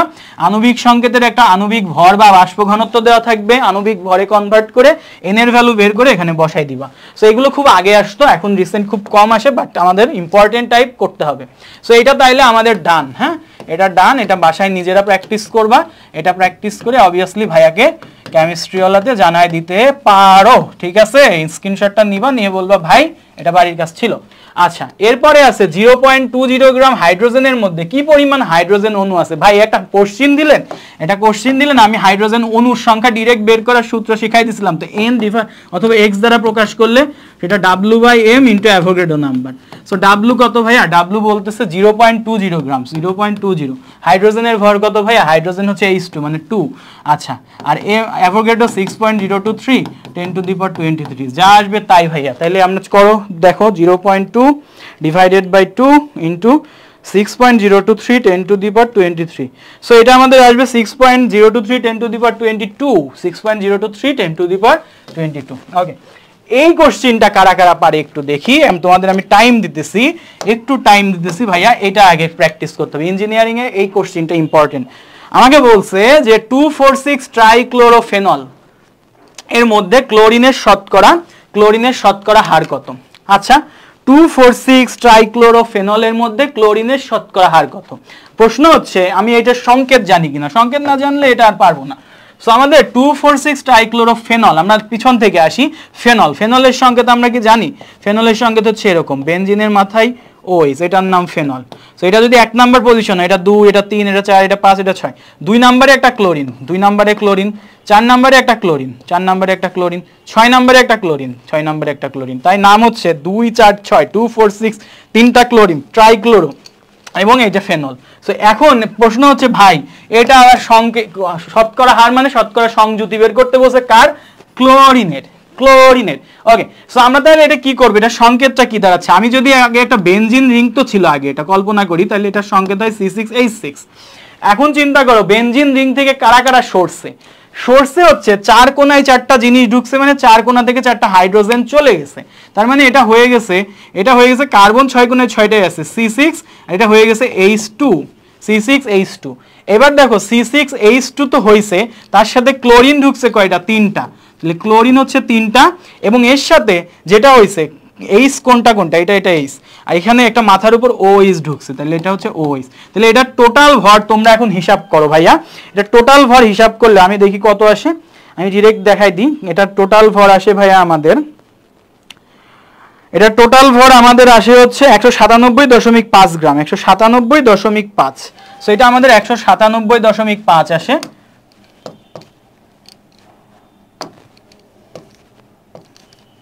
আচ্ছা 197.5, ঠিক আছে, 197.5 এত গ্রাম আসে। এখন বলছে এটা আমার টোটাল যৌগটার ভর, আমাকে বলছে যে এখানে ক্লোরিনের শতকরা হার, তাহলে পার্সেন্টেজ কেমনে বের করে? উপরে দিতে হয় যেটা চেয়েছে সেটা। চেয়েছে কোনটা? ক্লোরিন। ক্লোরিনের ভর কত? 35.5। প্রশ্ন হচ্ছে ক্লোরিন আছে কয়টা? 3টা, তাহলে 3 × 35.5। নিচে কি টোটালটা? তাহলে 197.5 ইনটু ইটস 100% লাভ। সো 100% যদি আমরা গুণ করে দিই তাহলে আমাদের ভ্যালুটা কত আসবে ভাই? ভ্যালুটা আমাদের আসে হচ্ছে 53.92 আছে। ওকে, সো 53.92 এই তো। সো ভাইয়া এখানে যে মেন চ্যালেঞ্জিং ফ্যাক্টটা ছিল আমাদের সেটা হচ্ছে আমাদের এই যে এখান থেকে এই সংকেতটা একটু সুন্দর মতো খুঁজে বের করা আর কি। তুমি যখন অর্গানিক পড়ে টরে সুন্দর মতো যাবা, এগুলো খুবই ইজি লাগবে, প্যারা নেই। ওকে, সো নেক্সটে আসো ব্লু ভিট্রিয়লে ক্যালাস পানির শতকরা পরিমাণ। আমরা ডিরেক্ট এটা ম্যাথ করছি, এটা ডান। এটা হচ্ছে ক্লাসের ফার্স্টেই করছি 36.07 বা 36.08 আর্দ্র ক্যালসিয়াম ক্লোরাইডে পানির শতকরা পরিমাণ। চলো এটা করি। সো এখানে আর্দ্র ক্যালসিয়াম ক্লোরাইড বা হচ্ছে blue vitriol, green vitriol, white vitriol, Glauber salt, বিভিন্ন টাইপস, ইপসম সল্ট, বিভিন্ন টাইপসের ম্যাথ দিয়ে কিন্তু আসতে পারে। হ্যাঁ, জিপসাম আসতে পারে, জিপসামের সংকেতটা জানাই দিতে পারো ভাইকে। হ্যাঁ, ওকে, সো এই হচ্ছে মোটামুটি ফ্যাক্ট। তাহলে আমি পার্সেন্টেজ কেমনে বের করবো? আমাকে কি বলছে? পানির শতকরা, পানিকে 18 × 2 অণু আছে, তাহলে 2 × 18, আর নিচে কি টোটালটা? তাহলে ক্যালসিয়ামের কত? 40, ক্লোরিনের কত? 35.5 × 2 মানে 71, আর এটার সাথে পানি মানে হচ্ছে 36। ইটস 100% লাভ, যা আসে তাই ভাইয়া। ওকে, সো ডান আমাদের। তাইলে এই হচ্ছে আমাদের মোটামুটি এমসিকিউ পার্টটা ছিল। হ্যাঁ, আমাদের টাইপ 2 এটা। আচ্ছা, আমরা একটু সিকিউ পার্টে চলে যাই। আমাদের একটা সিকিউ আমরা এখানে রাখছি, আর এই টাইপের আরেকটা সিকিউ যেটা ছিল ওটা হচ্ছে মানে রিপিট হয়েছে। সো এটা তোমরা বাসায় প্র্যাকটিস করবা কোশ্চেন ব্যাংক থেকে। সো এখন আসো আমরা এই টাইপের কোশ্চেনটা সলভ করি। একটি পেন্সিল দিয়ে Bangladesh university of engineering and technology BUET লিখতে, তার মানে বুয়েটে আসছে এটা, বুয়েট লিখতে আমাদের 0.5 মিলিগ্রাম গ্রাফাইট, এই যে গ্রাফাইট যদি বলে, হিরক বলে বা চারকোল বলে, এটা সব কিছু হচ্ছে কার্বনের রূপভেদ। তার মানে গ্রাফাইট কথা মানেই হচ্ছে কার্বন, এই জায়গাটা ধরতে হবে। অনেক কমন কোশ্চেন একটা, গ্রাফাইট প্রয়োজন। ওই লেখার মধ্যে কার্বন পরমাণুর সংখ্যা, ভাইয়া আবারও পরমাণু, বি কেয়ারফুল, বারবার বলতেছি কার্বন পরমাণুর সংখ্যা বের করতে বলছে, ঠিক আছে? ওকে, সো কার্বন পরমাণুর সংখ্যা যদি আমাকে বের করতে হয়, সো আমরা কিভাবে বের করব? সো পরমাণু, এখানে যেহেতু গ্রাফাইটের কোনো সংকেত এক্সট্রা করে নাই, সো পরমাণু অণু ম্যাটার করবে না খুব একটা। আচ্ছা, এটা হচ্ছে সিক্রেট, খুব একটা হাইপার হওয়ার কিছু নাই। আচ্ছা, তো এই নাম্বারে আমরা যদি দেখি, আমাকে দেখো একটা ভর দেওয়া আছে, পরমাণুর সংখ্যা, তার মানে এটা মোল সংখ্যায় ফেলাই দাও। n = ভরের সূত্র W/m, আর অণুর সংখ্যা x/n। আমি জানি x এর জায়গায় অনেকে n ধরে করো, আমি x ধরে কমফোর্টেবল, সো x ধরে করছি, এটা তোমার ফ্যাক্ট, ঠিক আছে, কোনো প্যারা নাই। আচ্ছা, সো এখানে W কত আছে? 0.5 মিলিগ্রাম। তো গ্রাফাইট মিলিগ্রাম আছে না, তার মানে এটা গ্রামে নাও, 10⁻³ গ্রাফাইট মানেই কার্বন, কার্বনের ভর কত? 6 না ভাই 12, তাহলে 12 গ্রাম। আচ্ছা, x এর ভ্যালু বসাবো, n হচ্ছে 6.023 10⁻23। সো এখান থেকে ভাইয়া আমরা একটা ভ্যালু পাবো x এর, সেটা চলো আমরা বলে দিই তোমাকে। এখান থেকে x এর ভ্যালু হবে 2.76 × 10⁻19, 2.76 × 10⁻19টা পরমাণু। এখানে পরমাণু নিয়ে কোনো ঝামেলা নাই, কেন? কারণ এখানে কোনো সংকেত এক্সট্রা করে বলা নাই, ঠিক আছে? এখন আরেকটা কোশ্চেন আছে এখানে যে 500 বার লিখতে, বুয়েট লিখতে এত মিলিগ্রাম গ্রাফাইট প্রয়োজন হয়, একবার লিখতে, একবার লিখার মধ্যে কতটা কার্বন পরমাণু? সো এইটা তো 500 বার লিখে না, একবারই লিখছে, তাই এটা আসছে। কিন্তু বলতো যদি 500 বার লিখতে ওই মিলিগ্রাম গ্রাফাইট প্রয়োজন হয়, তার মানে 500 বার লিখলে এটা খরচ হয়, এতটা অনুখরচ হয়। একবার হলে কি হতো, এটা জাস্ট 500 দ্বারা ডিভাইড হতো। এরকমও ম্যাথ তোমার বইয়ে আছে বলে আমি বলে দিলাম। ওকে ওকে, সো এরপরে আসো আমাদের সেকেন্ড যে ম্যাথটা, বি নাম্বার ম্যাথটা, সেটাই চলে যাই। আমি বলছে অক্সিজেনে দহন করলে এসটিপিতে যুক্ত কার্বন পরমাণু সমূহ দ্বারা উৎপন্ন গ্যাসের আয়তন কত। মানে আমি যে কার্বন আছে, ওই যে গ্রাফাইট আছে, এটাকে দহন করব, অক্সিজেনে দহন করলাম। দহন করলে তুমি একটা কি পাবা, গ্যাস পাবা, সেটা হচ্ছে কার্বন ডাই অক্সাইড। এবং সেই গ্যাসটার এসটিপিতে আয়তনটা জিজ্ঞাসা করছে। ঠিক আছে, তাহলে আমরা একটা কাজ করি, আমরা এখানে আবারও চলে যাই। দেখো কার্বনও 1 মোল, অক্সিজেনও 1 মোল, সবকিছু সমতা করাই আছে। তাহলে আমরা এখানে ডিরেক্ট সূত্রে চলে যাই, যে আমাদের ভর দেওয়া আছে, আমরা যেটা করতে পারি এখান থেকে আয়তন বের করতে বলছে। তাহলে আয়তনের সূত্র কি ছিল, VL বাই 22.4, যখন এসটিপিতে, এবং এসটিপিতেই বলছে, তাহলে আমি এখানে বসাবো VL বাই 22.4। সেখানে ডাব্লুর ভ্যালু কত ভাইয়া, 0.55 × 10⁻³ এম এর ভর, এম হচ্ছে 12, VL বাই 22.4। সো এখান থেকে কত আসে ভাইয়া, এখান থেকে আমাদের ভ্যালুটা আসে, হচ্ছে 1.0267 ×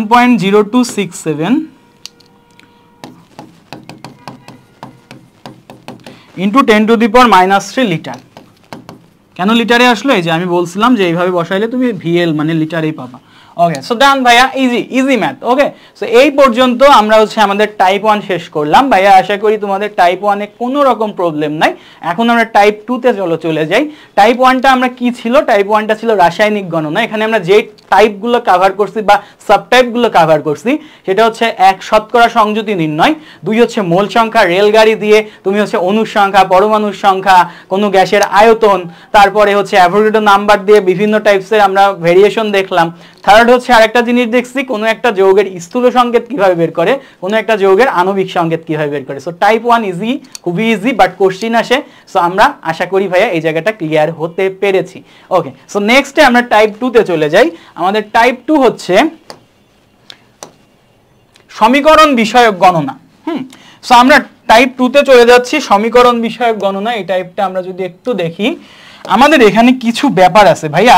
সমীকরণ বিষয়ক গণনার মধ্যে ফার্স্ট অফ অল তোমাকে যে জিনিসটা জানা লাগবে, সেটা হচ্ছে সমীকরণ বিষয়ক গণনার মধ্যে আমাদের যে জিনিসটা জানা লাগবে ভাইয়া, সেটা হচ্ছে এই যে বেশ কিছু আমাদের বিক্রিয়া আছে। এই বিক্রিয়াগুলো আমাদেরকে একটু সুন্দর মতো বোঝা লাগবে, এবং কোন বিক্রিয়াগুলো ইঞ্জিনিয়ারিং এ বেশি বেশি লাগে সেই বিক্রিয়াগুলো আমরা আগে থেকে এখানে ইনক্লুড করছি, আরো কিছু কোশ্চেন সলভে দেখব। সো দেখো এখানে যে বিক্রিয়াগুলো আছে, এক নজরে অধ্যায়ের গুরুত্বপূর্ণ বিক্রিয়া সমূহ, একটা হচ্ছে ক্যালসিয়াম কার্বনেটকে HCl দ্বারা দিলে obviously calcium positive, chlorine negative, calcium chloride পাবা। কার্বনেট থেকে অবভিয়াসলি সবসময় কার্বন ডাই অক্সাইড পাওয়া যায়, কার্বন ডাই অক্সাইড পাবা, পানি পাবা। খুবই জনপ্রিয় বিক্রিয়া, 9-10 থেকেই শিখছো। সোডিয়াম হাইড্রোক্সাইডের সাথে কার্বন ডাই অক্সাইড দিলে সোডিয়াম কার্বনেট আর পানি পাবা, জনপ্রিয় বিক্রিয়া, বুঝোই।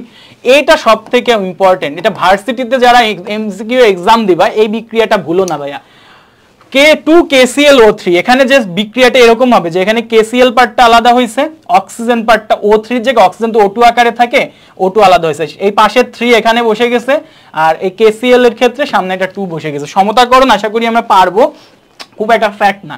ক্যালসিয়াম কার্বনেটকে তাপ দিলে calcium oxide plus carbon die oxide আসে, এই বিক্রিয়াটাও খুব লাগে। মেডিকেলে কি আসে, টেম্পারেচারটা আসে, বলে এটা কত ডিগ্রি টেম্পারেচারে ভেঙে যাবে, 550 ডিগ্রি সেন্টিগ্রেড। এইটা যে হচ্ছে চক বা এটা যে খড়ি মাটি, এটা আসে। এটা যে হচ্ছে চুন, এটা আসে। এখান থেকে তুমি হচ্ছে চুনের পানি, কিভাবে চুনের পানির অংশ চলে আসে, ক্যালসিয়াম হাইড্রোক্সাইড আসে। সো লাইম ওয়াটার, একটা আছে লাইম, একটা আছে লাইম স্টোন, সো অনেক কিছুই আছে। ঠিক আছে, সো এই জায়গাগুলো একটু ভালো করে রিকল করব। এরপরে আসো আমাদের হচ্ছে HGO, তারপরে এটা ভাঙলে জাস্ট এরকম ভেঙে দিবা, মার্কারি আর অক্সিজেন। ঠিক আছে, দুইটা অংশে ভাগ করে দিলে ডান। সো এই হচ্ছে ফ্যাক্ট, আমাদের বেশ কিছু বিক্রিয়া এক জায়গায় করা আছে, এছাড়াও প্রচুর বিক্রিয়া লাগবে। এটা আসলে বলা যাবে, মানে বলে বোঝানো যাবে না, অনেক বিক্রিয়া আমাদের লাগবে, বাট আমরা চলো এই কয়টা আগে প্র্যাকটিস করি। সো আমাদের যে অংশগুলো আমরা চলো এখন দেখবো, সেটা হচ্ছে এক হচ্ছে বিক্রিয়া দেখলাম, 2 হচ্ছে আমরা একটা টাইপ শিখবো, সেটা হচ্ছে লিমিটিং বিক্রিয়কের কনসেপ্ট। সো লিমিটিং বিক্রিয়কের কনসেপ্টটা যদি আমরা দেখি, সেটা দিয়ে আমাদের এই সচরাচর বিক্রিয়াগুলোর ম্যাথ করতে হবে। হ্যাঁ, লিমিটিং বিক্রিয়ক। ওকে, সো আমরা দেখি আমাদের যদি এই একটা বিক্রিয়া হয়, যে বিক্রিয়াটা এরকম বলা আছে, এটা হচ্ছে A রিয়েজেন্ট, এটা হচ্ছে আমার বি রিয়েজেন্ট, বি ক্রিয়া করে সি এবং ডি তৈরি করছে, এবং সামনে যেই সংখ্যাগুলো আছে সামনের সংখ্যাগুলো হচ্ছে এ হচ্ছে একটা রিয়েজেন্ট বিক্রিয়ক, এ মোল পরিমাণ নেওয়া হয়েছে, মানে এই এ বা সহগটা হচ্ছে তার মোল সংখ্যা। কি ভাইয়া? মোল সংখ্যা। এই যে ছোট হাতের বি এগুলো তার কি সংখ্যা? মোল সংখ্যা। ছোট হাতের সি ছোট হাতের ডি মোল সংখ্যা। সো স্টয়কিওমেট্রি একটা নামে একটা রুলস আছে, এই রুলসটা হচ্ছে আমরা বা এটা হচ্ছে তার সহগ, ঠিক আছে, এটা তার মোল সংখ্যা বা এটাকে বলা হয় তার সহগ, এটাকে বলতে পারো তুমি কি সহগ, কি বলতে পারো সহগ। ওকে, আমাদের যে ব্যাপারটা হবে আমি আমার ফার্স্ট রিয়েজেন্ট কি এ এর মোল সংখ্যা নিব n of A divided by তার সহগ করব, তারপর আমি আমার সেকেন্ড রিয়েজেন্ট কি বি এর মোল সংখ্যা নিব এন অফ বি নিব এবং তার সহগ দিয়ে ভাগ করব। সেম ভাবে সি, ক্যাপিটাল সি আমার রিয়েজেন্ট বা হচ্ছে প্রোডাক্ট উৎপাদ, সো আমি সি এর মোল সংখ্যা নিয়ে তার হচ্ছে সহগ দ্বারা গুণ করব, আর ডি এর মোল সংখ্যা নিয়ে তার সহগ স্মল ডি দ্বারা গুণ করব, যোগ ভাগ করব সরি। সো ভাগ করলে যেটা হবে সবগুলোর ভ্যালু ইকুয়াল আসবে, মানে এটা হচ্ছে সবগুলো ইকুয়াল লেখা যাবে। সো সবগুলো ইকুয়াল লেখা গেলে এইটাকেই বলা হয় স্টয়কিওমেট্রি রুল। সো আমি যদি একটু তোমাকে দেখাই, আমাদের রিয়াকশনগুলো এরকম ছিল না, আমি রিয়াকশন থেকে যদি একটু দেখাই কিভাবে স্টয়কিওমেট্রি রুলটা অ্যাপ্লাই করতে হয়। সো আমি যদি 2 নাম্বার রিয়াকশনটা একটু দেখাই, 2 নাম্বারে আমাদের এই পাশে কি আছে? সোডিয়াম হাইড্রোক্সাইড, তাহলে এটার আমি মোল সংখ্যা নিব এন অফ সোডিয়াম হাইড্রোক্সাইড। আবার এখানে কি করব? N of carbon dioxide. এখানে কি করব? N of sodium carbonate. আর এখানে কি করব? এন অফ পানি।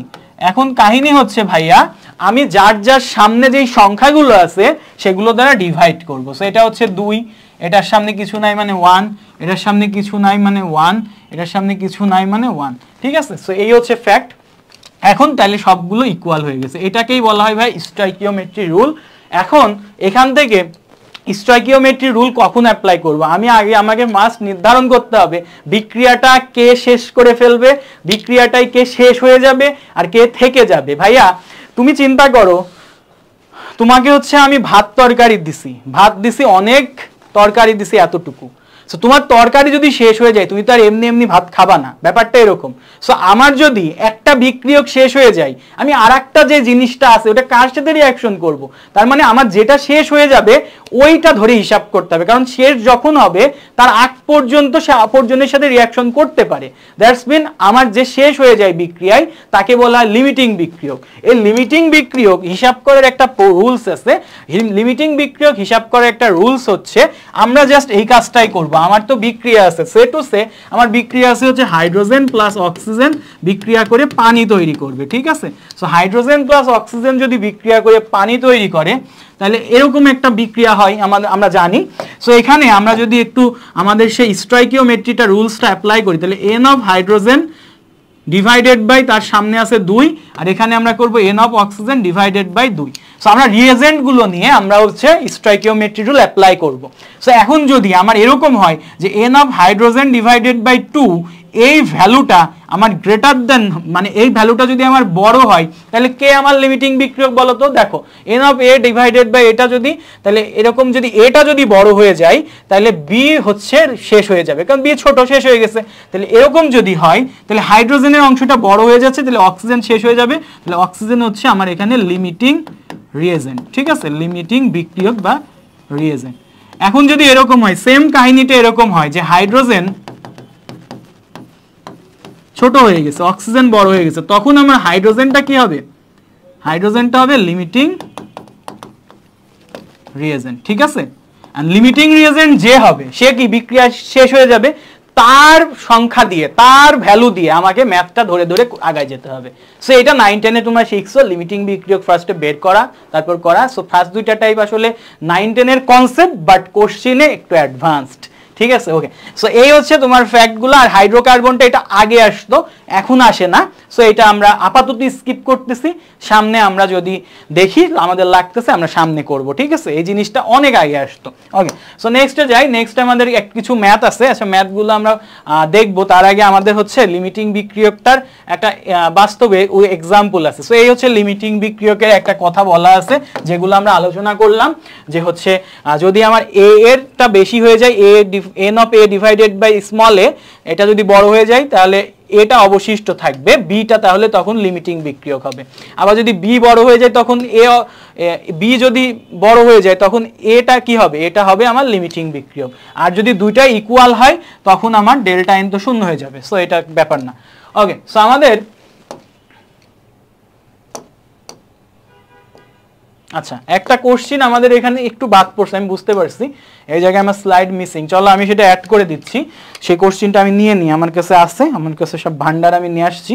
আচ্ছা, সো আমি এখানে একটা কোশ্চিন অ্যাড করে দিব তোমাদের, সেটা হচ্ছে ভাইয়া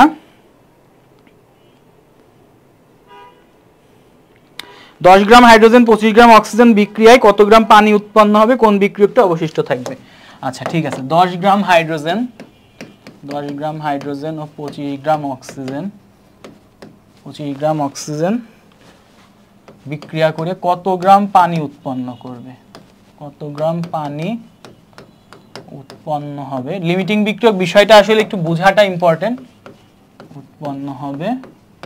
আর পরের কোশ্চেনটা হচ্ছে আমাদের কোন বিক্রিয়কটি অবশিষ্ট থাকবে, যেটা অবশিষ্ট থাকবে সেটা তো লিমিটিং না, যেটা শেষ হয়ে যাবে সেটা লিমিটিং, কোনটি অবশিষ্ট থাকবে।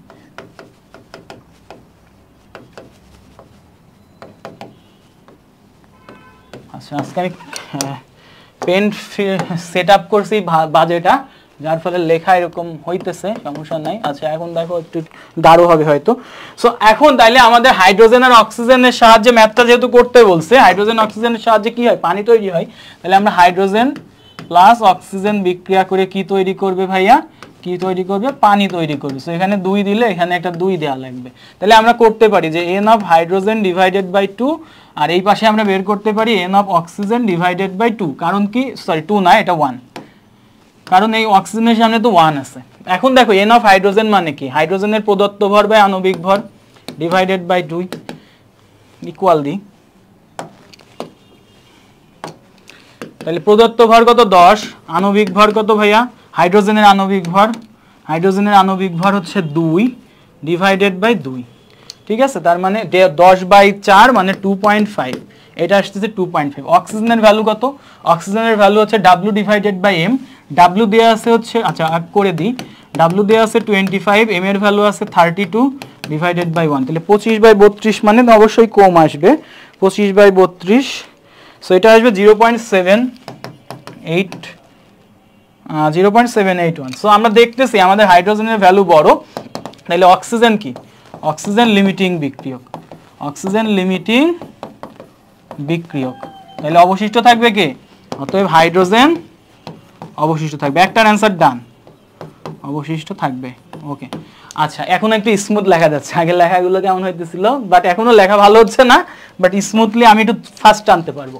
ওকে, সো এই হচ্ছে ব্যাপার। এখন তাইলে আমাকে কার ভ্যালু ধরে ম্যাথ করতে হবে, আমাকে ম্যাথ করতে হবে অবভিয়াসলি অক্সিজেন যেহেতু লিমিটিং বিক্রিয়ক, সো অক্সিজেনকে ধরে আমাকে ম্যাথ করতে হবে। আমি ম্যাথ করব লিমিটিং বিক্রিয়ক ধরে, ম্যাথ করব অবশ্যই লিমিটিং বিক্রিয়ক ধরে, ঠিক আছে। সো লিমিটিং বিক্রিয়ক ধরে আমি ম্যাথ করব। তাহলে লিমিটিং বিক্রিয়কের হিসাবটাই যদি চলে আসি, তাহলে দেখো এখানে কি হয়, 32 গ্রাম অক্সিজেন থেকে আমার পানি তৈরি হচ্ছে 36 গ্রাম। আমাকে বলছে যে কত গ্রাম পানি উৎপন্ন হবে। সো আমি যদি দেখাই যে 32 গ্রাম অক্সিজেন থেকে আমরা পানি পাচ্ছি হচ্ছে 36 গ্রাম, তাহলে আমার অক্সিজেন কতটুকু আছে, 25 গ্রাম। অতএব 25 গ্রাম অক্সিজেন থেকে আমি পানি পাবো হচ্ছে ভাইয়া 36 ইন্টু 25 ডিভাইডেড বাই 32, তাহলে এটা আমার ভ্যালুটা আসবে 36 ইন্টু 25 ডিভাইডেড বাই 32, সো এটা আমার ভ্যালুটা আসবে 28.125, এত গ্রাম তুমি পানি পাবা, ঠিক আছে। তো এই হচ্ছে ফ্যাক্ট। আর কোনটি অবশিষ্ট থাকবে, অবশ্যই হাইড্রোজেন অবশিষ্ট থাকবে। কতটুকু অবশিষ্ট থাকবে এই কাজটুকু তুমি আশা করি নিজেই করতে পারবে, এটা হচ্ছে সমস্যা হবে না। ওকে, সো নেক্সট আমরা যদি অংশে চলে যাই, তুমি এইভাবে করতে পারো যে তুমি কতটুকু হাইড্রোজেন অবশিষ্ট, 32 গ্রামের অক্সিজেনের সাথে হাইড্রোজেন বিক্রিয়া করে হচ্ছে, হাইড্রোজেনের ভর কত 2, আর এখানে 2 ইন্টু 2 মানে 4 গ্রাম। তার মানে এখান থেকে যদি তুমি আরেকটা কাজ করো, 32 গ্রাম অক্সিজেনের সাথে হাইড্রোজেন বিক্রিয়া করে 4 গ্রাম, তাহলে 25 গ্রাম অক্সিজেনের সাথে হাইড্রোজেন বিক্রিয়া করবে আরো কম ভাই, তাহলে 4 ইন্টু 25 ডিভাইডেড বাই 32 গ্রাম, তাহলে এটা হচ্ছে 100 ডিভাইডেড বাই 32, সো এটা আমাদের আসবে হচ্ছে 3.125 গ্রাম। যেহেতু 3.125 গ্রাম জাস্ট ইউজড হয়েছে, আমার ছিল 10 গ্রাম, তাহলে অবশিষ্ট হাইড্রোজেন কতটুকু? অবশিষ্ট হাইড্রোজেন 10 - 3.125 গ্রাম। সো এখান থেকে যা আসবে ভাইয়া তাই। সো আশা করি বুঝছো, এই ধরনের ম্যাথ সামনে আসে দেখে আমি টোটালি এটা একটা কনসেপচুয়াল ম্যাথ তোমাকে করাই দিলাম, যেটা আমার স্লাইডে বাদ পড়ছিল। আশা করি ভাইয়ারা বুঝতে পারছি, সমস্যা হয় নাই, ঠিক আছে? ওকে, সো নেক্সটে আমরা চলে যাই আমাদের, তাহলে আমরা ম্যাথে চলে যেতে পারি। সো ম্যাথে আমরা এই যে এখান থেকে শুরু করি। আমাদের ফার্স্ট টাইপেরও কিছু ম্যাথ সেকেন্ড টাইপে চলে আসছে, আসলে স্লাইডে মিস্টেক হয়েছে একটু, সমস্যা নাই ভাইয়া, আমরা হচ্ছে দেখি আমরা করে ফেলতে পারবো। এটা ফার্স্ট টাইপের কিছু ম্যাথ সেকেন্ড টাইপে ঢুকছে, সমস্যা নেই, আমরা করি চলো। আচ্ছা, এখানে আমাদের কিছু ম্যাথ আছে। একটি বিশুদ্ধ যৌগের নমুনায় 2.04 গ্রাম সোডিয়াম, আচ্ছা সোডিয়াম গ্রামে দেওয়া আছে, 2.65 × 10⁻23 টি কার্বন পরমাণু, কার্বন পরমাণুর সংখ্যা আবার কার্বন পরমাণুর সংখ্যা আকারে দেওয়া আছে, এবং 0.123 মোল অক্সিজেন, অক্সিজেন আবার মোলে দেওয়া আছে। হেভি মজা তো ভাই। যৌগটি কক্ষ তাপমাত্রায় 73 গ্রাম হাইড্রোক্লোরিক অ্যাসিডের সাথে বিক্রিয়া করে একটি বর্ণহীন গ্যাস উৎপন্ন করে, উৎপন্ন গ্যাসে অণুর সংখ্যা নির্ণয় করে। তার মানে HCl একজন আছে যে আরেকজনের সাথে বিক্রিয়া করবে, বাট যে আরেকটা যৌগ, এই যৌগের আমার বিভিন্ন সংযুতি দেওয়া আছে, বাট এই যৌগের সংকেত তুমি জানো না। ফার্স্ট অফ অল তোমার কাজ হচ্ছে HCl হাইড্রোক্লোরিক অ্যাসিড যে যৌগটার সাথে রিয়াকশন করবে, সেই যৌগটার তোমার কি করা লাগবে ভাইয়া? সেই যৌগটার তোমার সংকেত বের করা লাগবে। তো সংকেত কেমনে বের করে? আমরা আণবিক সংকেত বের করা শিখে আসছি। তো চলো আমরা সেই সংকেতটা একে একে বের করি। সো আমাকে বলছে সোডিয়াম আছে কতটুকু? 2.04 গ্রাম। সো আমি গ্রাম থেকে মোলে নিব, যেটা মোলটা লাস্টে দেওয়া আছে, পার্সেন্টেজ বা মোলে নিলে একবারে শেষ, ওই আণবিক ভর দ্বারা আর ভাগ করা লাগে না, মোলে নিলে একবারে শেষ। সো আমি যদি এখানে সোডিয়ামের ব্যাপারটা নিই, তাহলে সোডিয়ামের মোল সংখ্যা n অফ সোডিয়াম আসতেছে আমার কতটুকু? এটা হচ্ছে 2.04 ডিভাইডেড বাই সোডিয়ামের ভর কত? W ডিভাইডেড বাই M করলাম। So W divided by M করলে এটা আমার আসতেছে হচ্ছে 0.089 মোল সোডিয়ামেরটা বের হয়ে গেছে। এরপরে আসো আমাদের কি বলছে? কার্বনের মোল সংখ্যা যদি আমি বের করি, দেখো ভাইয়া কার্বনের পরমাণু সংখ্যা দেওয়া আছে। এখন আমরা জানি 1 মোল কার্বনে অ্যাভোগাড্রো নাম্বার সংখ্যক অণু বা পরমাণু থাকে। আমি যদি উল্টা করে হিসাব করি, অ্যাভোগাড্রো নাম্বার সংখ্যক পরমাণু থাকলে সেটা 1 মোল, তাহলে এত সংখ্যক পরমাণু থাকলে কত মোল? অ্যাভোগাড্রো সংখ্যক থাকলে 1 মোল, তাহলে এত সংখ্যক থাকলে কত? তাহলে এইটা উপরে থাকবে, অ্যাভোগাড্রো নিচে থাকবে, তাহলে এটা হবে 2. একটু ঠান্ডা মাথায় চিন্তা করতে হবে, 65 × 10⁻22 ডিভাইডেড বাই 6.023 10⁻23। সো এই ভ্যালুটা আমার কত আসে ভাইয়া? এই ভ্যালুটা আমার আসে হচ্ছে 0.044 মোল, 0.044 মোল। সো গেল এটা। এরপর আমাদের আরেকটা দেওয়াই আছে, সেটা হচ্ছে n অফ অক্সিজেন, সেটা হচ্ছে 0.132। সো এটাকে যদি তুমি পরপর সাজাও, তাহলে এখানে আমাদের আসবে, দেখো এই সংখ্যাগুলোর মধ্যে সবচেয়ে ছোট সংখ্যা কত? সবচেয়ে ছোট সংখ্যা হচ্ছে 0.044 মোল। সো এইটাকে তুমি যদি এখন ভাগ করো, তাহলে আমি যে কাজটা করতে পারি যে আমার সোডিয়াম ইসটু কার্বন ইসটু অক্সিজেন কি দাঁড়াবে? সবচেয়ে ছোট যেই সংখ্যাটা সেটা হচ্ছে এইটা দ্বারা যদি তুমি ভাগ করো সবাইকে, তাহলে এটা হবে কি? 0.089, এটা ভাগ এত, তার মানে এটা আসবে হচ্ছে 2, সোডিয়াম আসবে 2টা। তারপর কার্বন এটা দ্বারাই ভাগ করলে আসবে 1টা, আর আমাদের হচ্ছে অক্সিজেন আসবে এইটা দ্বারা, যদি আমি এই যে 0.123 মোল এটাকে 0.044 দ্বারা ভাগ করলে পাবো হচ্ছে 3টা। তাহলে আমাদের এখানে সোডিয়াম কার্বনেটের যে ব্যাপারটা আসবে, দেখো হচ্ছে সোডিয়াম 2টা, মানে সোডিয়াম 2টা, কার্বন 1টা, অক্সিজেন 3টা। তাহলে আমার এই সংকেতটা ছিল কি? Sodium carbonate. এটা আমি নির্ণয় করে ফেললাম। ওকে, তো সোডিয়াম কার্বনেট যখন নির্ণয় করা শেষ, আমি দেখলাম এই সোডিয়াম কার্বনেটের সাথে হাইড্রোক্লোরিক অ্যাসিডের একটা রিয়াকশন হয়েছে। এখন এখানে আবার হাইড্রোক্লোরিক অ্যাসিডের 73 গ্রাম দেওয়া আছে। তাহলে আমি একটা কাজ করি, এখানে n অফ হাইড্রোক্লোরিক অ্যাসিড করি, W ডিভাইডেড বাই M, 73/36.5, এটা আমাদের আসে 2 মোল। তার মানে হাইড্রোক্লোরিক অ্যাসিড 2 মোল পরিমাণ এই সোডিয়াম কার্বনেটের সাথে রিয়াকশন করছে। তাহলে চলো আমরা রিয়াকশনটা একটু লেখার ট্রাই করি। তাহলে সোডিয়াম কার্বনেট প্লাস HCl, এখান থেকে আমরা জানি সোডিয়াম আর ক্লোরিন মিলে সোডিয়াম ক্লোরাইড তৈরি করবে। এরপরে কি হবে? কার্বন ডাইঅক্সাইড থেকে কার্বনেট থেকে কার্বন ডাইঅক্সাইড আর পানি তৈরি হবে। সো এখানে যে ফ্যাক্টটা হবে সেটা হচ্ছে মোটামুটি এখানে সোডিয়াম আছে কয়টা, দুইটা, তাহলে এখানে একটা সোডিয়াম দুইটা দেওয়া লাগবে। তাহলে ক্লোরিন হয়ে গেল কয়টা, দুইটা, তাহলে এখানে একটা 2 দেওয়া লাগবে। ঠিক আছে, সো এই হচ্ছে মোটামুটি আমার হয়ে গেছে মানে সমতাকরণ। সো দেখো আমার ভাইয়া এরা আসলে 2 মোলই রিয়াকশন করে, এবং এখানে আমার কোশ্চিনও 73 গ্রাম মানে 2 মোলই রিয়াকশন বলা আছে। সো 2 মোলের সাথে সোডিয়াম কার্বনেট রিয়াকশন করে আমার যে বর্ণহীন গ্যাস পাওয়া গেছে সেটা কি কার্বন ডাইঅক্সাইড না? সো কার্বন ডাইঅক্সাইড কিন্তু আমার 1 মোলই পাওয়া গেছে। আমার জিজ্ঞাসা করছে এই কার্বন ডাইঅক্সাইড উৎপন্ন অণুর সংখ্যা কত। আমরা জানি 1 মোলে আমাদের অণুর সংখ্যা কত থাকে, 6.023 × 10⁻23 টা। সো আমাদের অ্যান্সার কিন্তু বেড়ে গেছে। তাহলে অ্যান্সার হচ্ছে এই যে ডি নাম্বার। সো ভাইয়ারা ফার্স্ট অফ অল বুঝতে হবে কোশ্চিন কিভাবে পেঁচানো হয়। কোশ্চিন ফার্স্টে তোমাকে HCl দিছে, বাট তোমাকে বলে নাই তুমি যে সোডিয়াম কার্বনেট না কি এটা তোমাকে হচ্ছে ওই কন্ডিশন করে বের করা লাগবে। এই জিনিসটা টোটালি পরিমাণগত রসায়নের একটা জিনিস হইলো পরিবেশ রসায়নে খুব কাজে লাগে। এই জন্য আমরা কাজ করি কি, ইঞ্জিনিয়ারিংয়ে পরিমাণগত রসায়নটা আগে পড়ানোর ট্রাই করতে হবে, পরিবেশ রসায়নটি একটু পরে পড়াইলে অনেক কিছু অ্যাডভান্স ম্যাথ তুমি পারবা। ঠিক আছে, ওকে ডান।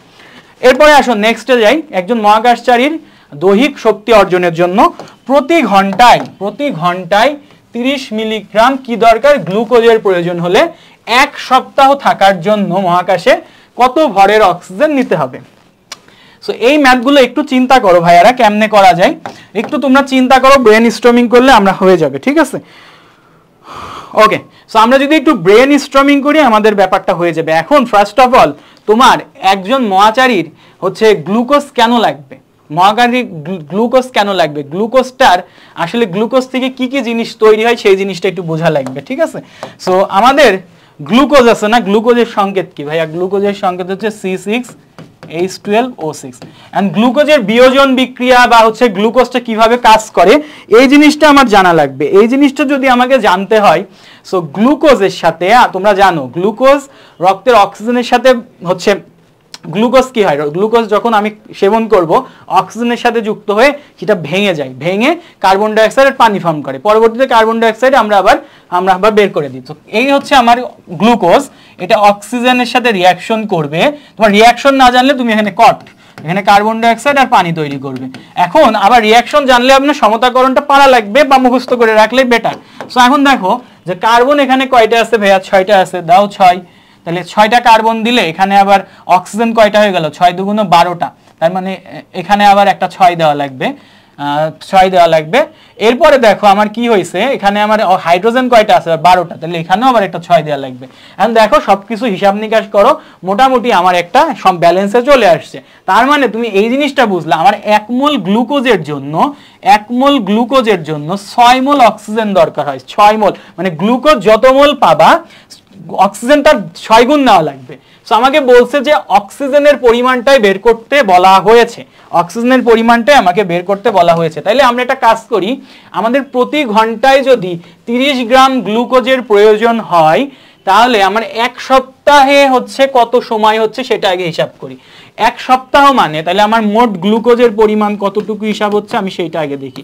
তাহলে মোট গ্লুকোজের পরিমাণ আমার তৈরি হচ্ছে প্রতি ঘন্টায় 30 গ্রাম, তাহলে 1 ঘন্টায় 30 গ্রাম, একদিনে কত সময় থাকে, একদিনে হচ্ছে 24 ঘন্টা, আর 1 সপ্তাহ মানে 7 দিন।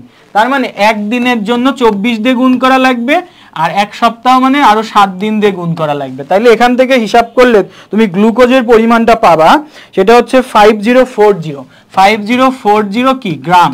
এখন এই গ্লুকোজটা কি তুমি মোল সংখ্যা বের করে নাও। তাহলে এখান থেকে গ্লুকোজের মোল সংখ্যা কত হবে, মোল সংখ্যা অফ গ্লুকোজ, মোল সংখ্যা অফ C6H12O6, এটা হবে প্রদত্ত ভার W ডিভাইডেড বাই M।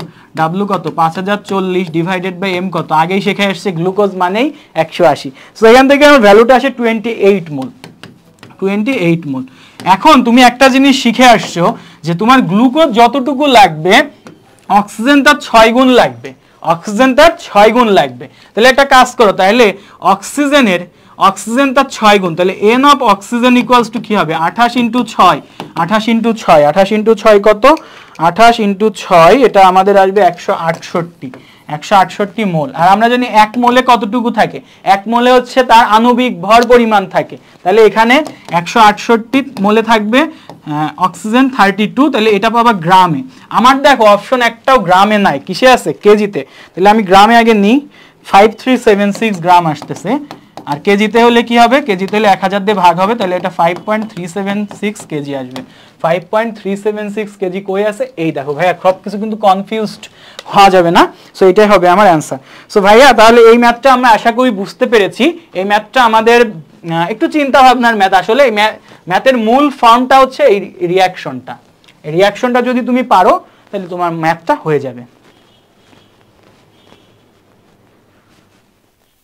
আচ্ছা, তারপরে যাই আমাদের আরেকটা কোশ্চেন কি বলছে, যে 10 টন জিঙ্ক অক্সাইডকে 10 টন চারকোল সহ বিজারিত করলে কি পরিমাণ জিঙ্ক উৎপন্ন হবে।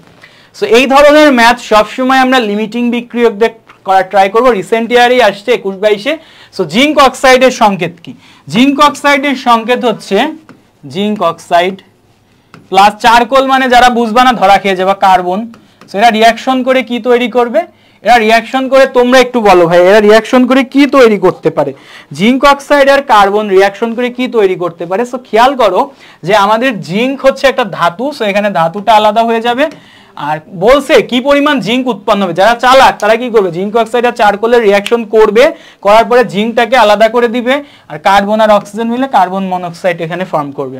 আর প্রশ্ন হচ্ছে যে আমাদের কে লিমিটিং বিক্রিয়ক আর কে লিমিটিং বিক্রিয়ক নয়, এটা বোঝার জন্য দেখো জিঙ্ক অক্সাইডের পরিমাণও 10 টন বলা আছে, চারকোল মানে কার্বনের পরিমাণও 10 টন বলা আছে। তাহলে আমরা একটা হিসাব করি, চলো।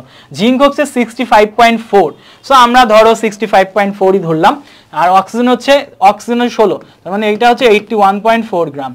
সো 81.4 গ্রাম বিক্রিয়া করে কতটুকু কার্বনের সাথে ভাইয়া, এটা হচ্ছে 12 গ্রাম কার্বনের সাথে। তাহলে আমার 10 টন জিঙ্ক অক্সাইড কতটুকু কার্বনের সাথে বিক্রিয়া করবে, সেই জিনিসটা আমাকে বোঝা লাগবে। তাহলে আমরা যদি একটু খেয়াল করি যে 81.4 গ্রাম আমার 12 গ্রাম কার্বনের সাথে রিয়াকশন করে। হ্যাঁ, আচ্ছা 10 টন জিঙ্ক অক্সাইড, তাহলে 10 ton zinc oxide, 10 ton zinc oxide কতটুকুর সাথে রিয়াকশন করবে, সেটা হচ্ছে 12 × 10 ডিভাইডেড বাই 81.4 গ্রাম। তাহলে এখান থেকে আমাদের আসে, তোমরা আশা করি আমার সাথে করলে বুঝতে পারবা, 12 × 10 ডিভাইডেড বাই 81.4, এত টন হয়ে যাবে এটা। হ্যাঁ, সো এটা আসবে আমাদের 1.474, এটা আর গ্রাম থাকবে না, সরি আমি টনে চলে গেছি। সেটা আমাদের এত টন কার্বনের সাথে। তাহলে দেখো ভাইয়া, আমি 10 টন জিঙ্ক অক্সাইড ইউজ করে ফেলছি, কিন্তু কার্বন কতটুকু খরচ হয়েছে 1.474, বাট কার্বন ছিল কত 10 টন, তার মানে কার্বন থেকে যাচ্ছে 10 টন জিঙ্ক অক্সাইড নাই হয়ে যাচ্ছে। অতএব জিঙ্ক অক্সাইড লিমিটিং বিক্রিয়ক, এইটা বোঝা আগে ইম্পর্টেন্ট। এইবার ম্যাথ ধরে করবা, এখন কার ধরে করবা, কাকে ধরে করবা ভাইয়া, অবভিয়াসলি জিঙ্ক অক্সাইড ধরে ম্যাথ করব। তাহলে জিঙ্ক অক্সাইড থেকে আমি দেখো 81.4 গ্রাম জিঙ্ক অক্সাইড থেকে তুমি জিঙ্ক পাচ্ছ কতটুকু, 65.4 গ্রাম। তাহলে এখন জাস্ট ঐকিক নিয়ম, 81.4 জিঙ্ক অক্সাইড থেকে জিঙ্ক পাচ্ছ 65.4 গ্রাম, আমাকে বলছে 10 টন জিঙ্ক অক্সাইড থেকে। অতএব 10 টন জিঙ্ক অক্সাইড থেকে তুমি পাবা 65.4 × 10, দেখো টনে কেন রাখতেছি, সবগুলো টনেই আছে, আর এখানে হচ্ছে 81.4 দিয়ে ডিভাইড করব। সো তাইলে আমাদের ভ্যালুটা কত আসবে ভাইয়া, আমাদের ভ্যালুটা আসবে হচ্ছে 8.034 টন, 8.034 টন। তোমরা অবশ্যই এটা ক্যালকুলেটর নিয়ে বসো ভাইয়া, 8.034 টন, ঠিক আছে। সো ভাইয়া এটা হচ্ছে আমাদের অ্যান্সার। আমাদের আশা করি এই ম্যাথটা আমরা বুঝেছি, বাট এই ম্যাথটা আরেকটা ফ্যাক্ট হচ্ছে লিমিটিং বিক্রিয়কটা অবভিয়াসলি আগে তোমরা একটু বের করে নিবা, ঠিক আছে। সো নেক্সটে চলো। সো এই আরেকটা ম্যাথ আছে, এটা হচ্ছে আমাদের রিটেনের ম্যাথ। আমাকে বলছে পাকস্থলীতে উৎপন্ন পাচক রসে হাইড্রোক্লোরিক অ্যাসিডের পরিমাণ দেওয়া আছে। এই যে পরিমাণটা, এটা আবার একটা কাহিনী করছে, মিলিগ্রাম পার ml। আচ্ছা, মিলিগ্রাম পার ml মানে কি, মিলিগ্রাম মানে হচ্ছে মিলিগ্রাম মানে হচ্ছে সিসি, মিলিগ্রাম পার ml। দেখো আমরা একটা একক জানি, রো ইকুয়ালস টু m/v। এখন m মানে ভর, ভরকে আমরা যদি এখন মিলিগ্রাম দিই আর v কে যদি ml দিই, তার মানে এই জিনিসটা যেটা আছে 2.95, এই জিনিসটা হচ্ছে তার রো, রো মানে হচ্ছে তার ঘনত্ব দেওয়া আছে এখানে। বুঝতে পারছি ব্যাপারটা, ঘনত্বটা দেওয়া আছে এখানে, তার ঘনত্বটা দেওয়া আছে।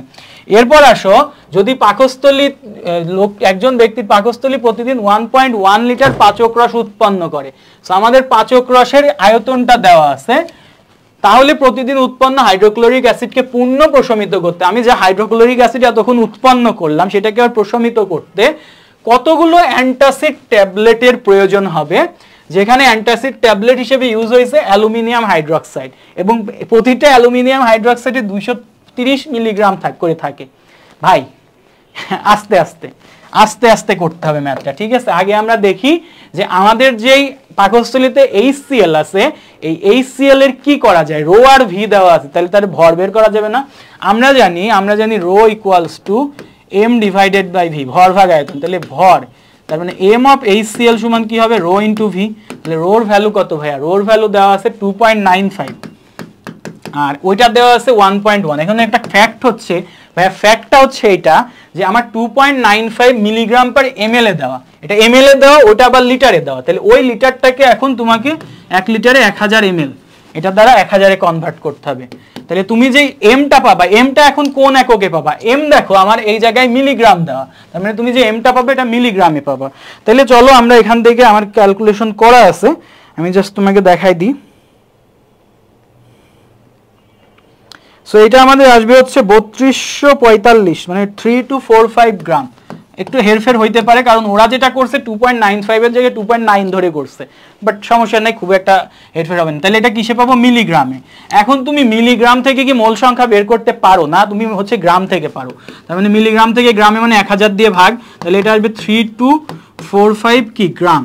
সো এইটা হচ্ছে তোমার কি, এটা হচ্ছে তোমার HCl এর কি, HCl এর আমাদের হচ্ছে HCl এর হচ্ছে আমাদের কি ভর, HCl এর ভর। তাহলে আমরা এখান থেকে ভর থেকে খুব ইজিলি কি মোল সংখ্যা বের করতে পারি। তাহলে n অফ HCl সমান কি হবে? W divided by m। W কত? 3.245। W মানে এখানকার যে স্মল এমটা বুঝাচ্ছি, হ্যাঁ 3.24, আর HCl এর আণবিক ভর হচ্ছে 36.5। সো এখান থেকে আমাদের ভ্যালুটা আসবে 0.0889, 0.0889 এত মোল। হ্যাঁ, সো এই হচ্ছে আমার কিসের ভর ভাইয়া? এইটা হচ্ছে আমার মোটামুটি HCl এর ভর। বাট AlOH3 নিয়ে খুব একটা কাহিনী এখানে বলা নাই। বাট তুমি যখন দেখো, তুমি কি করছো, তুমি তোমার হচ্ছে HCl ভেতরে ক্ষরণ হচ্ছে পাকস্থলী থেকে, সেখানের থেকে তুমি হচ্ছে এই HCl কে প্রশমিত করতে AlOH3 অ্যালুমিনিয়াম হাইড্রোক্সাইড খাইছো, তার মানে রিঅ্যাকশন হয়ে গেছে। তাহলে এখন রিঅ্যাকশন করতে হবে। সো আমরা যেটা করব, HCl প্লাস অ্যালুমিনিয়াম হাইড্রোক্সাইডের একটা রিঅ্যাকশন করব। কি তৈরি হবে ভাইয়া? এখান থেকে আমরা জানি, এখান থেকে তৈরি হবে অ্যালুমিনিয়াম, আর এখান থেকে ক্লোরিন নিয়ে অ্যালুমিনিয়াম ট্রাইক্লোরাইড, আর এখান থেকে হচ্ছে আমাদের তৈরি হবে পানি। সো এখন দেখো এখানে যে ব্যাপারটা হবে সেটা হচ্ছে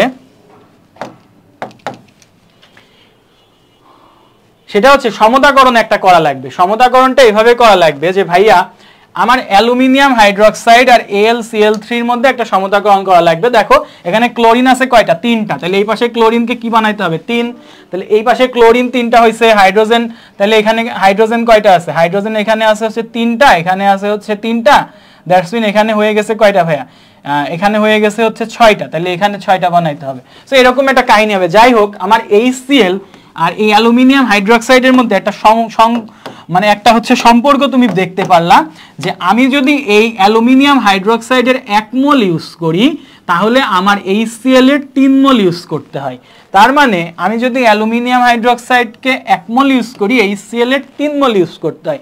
তার মানে তুমি যে HClটা পাইছো, এই HClটা থেকে অ্যালুমিনিয়াম হাইড্রোক্সাইড কি বের করতে গেলে কি হবে? তার 3 ভাগ হবে, 3 ভাগ হবে। তাহলে আমরা বলতে পারি n অফ অ্যালুমিনিয়াম হাইড্রোক্সাইড এটা ইকুয়ালস টু HCl এর যেটা পাইছি এটার 1/3, 0.0829, এটার হচ্ছে 1/3, এটার 1/3। তাহলে এটার 1/3 কত আসে ভাইয়া? এটার 1/3 আসে 0.0296, 0.0296 এত মোল। ঠিক আছে, সো এই হচ্ছে তোমার মোটামুটি এখানকার একটা ব্যাপার। সো তুমি মোল সংখ্যা পেয়ে গেছো, মোল সংখ্যা পেয়ে গেছো মানে কি n ইকুয়ালস টু কি ভাইয়া w divided by m, n equals to কি w ডিভাইডেড বাই m, এটা করা যায়। আবার মোল সংখ্যা পেয়ে গেছো মানে এখান থেকে 1 মোলে অ্যালুমিনিয়াম হাইড্রোক্সাইডের কতটুকু থাকে, তাহলে এটার পরিমাণও বের করতে পারি।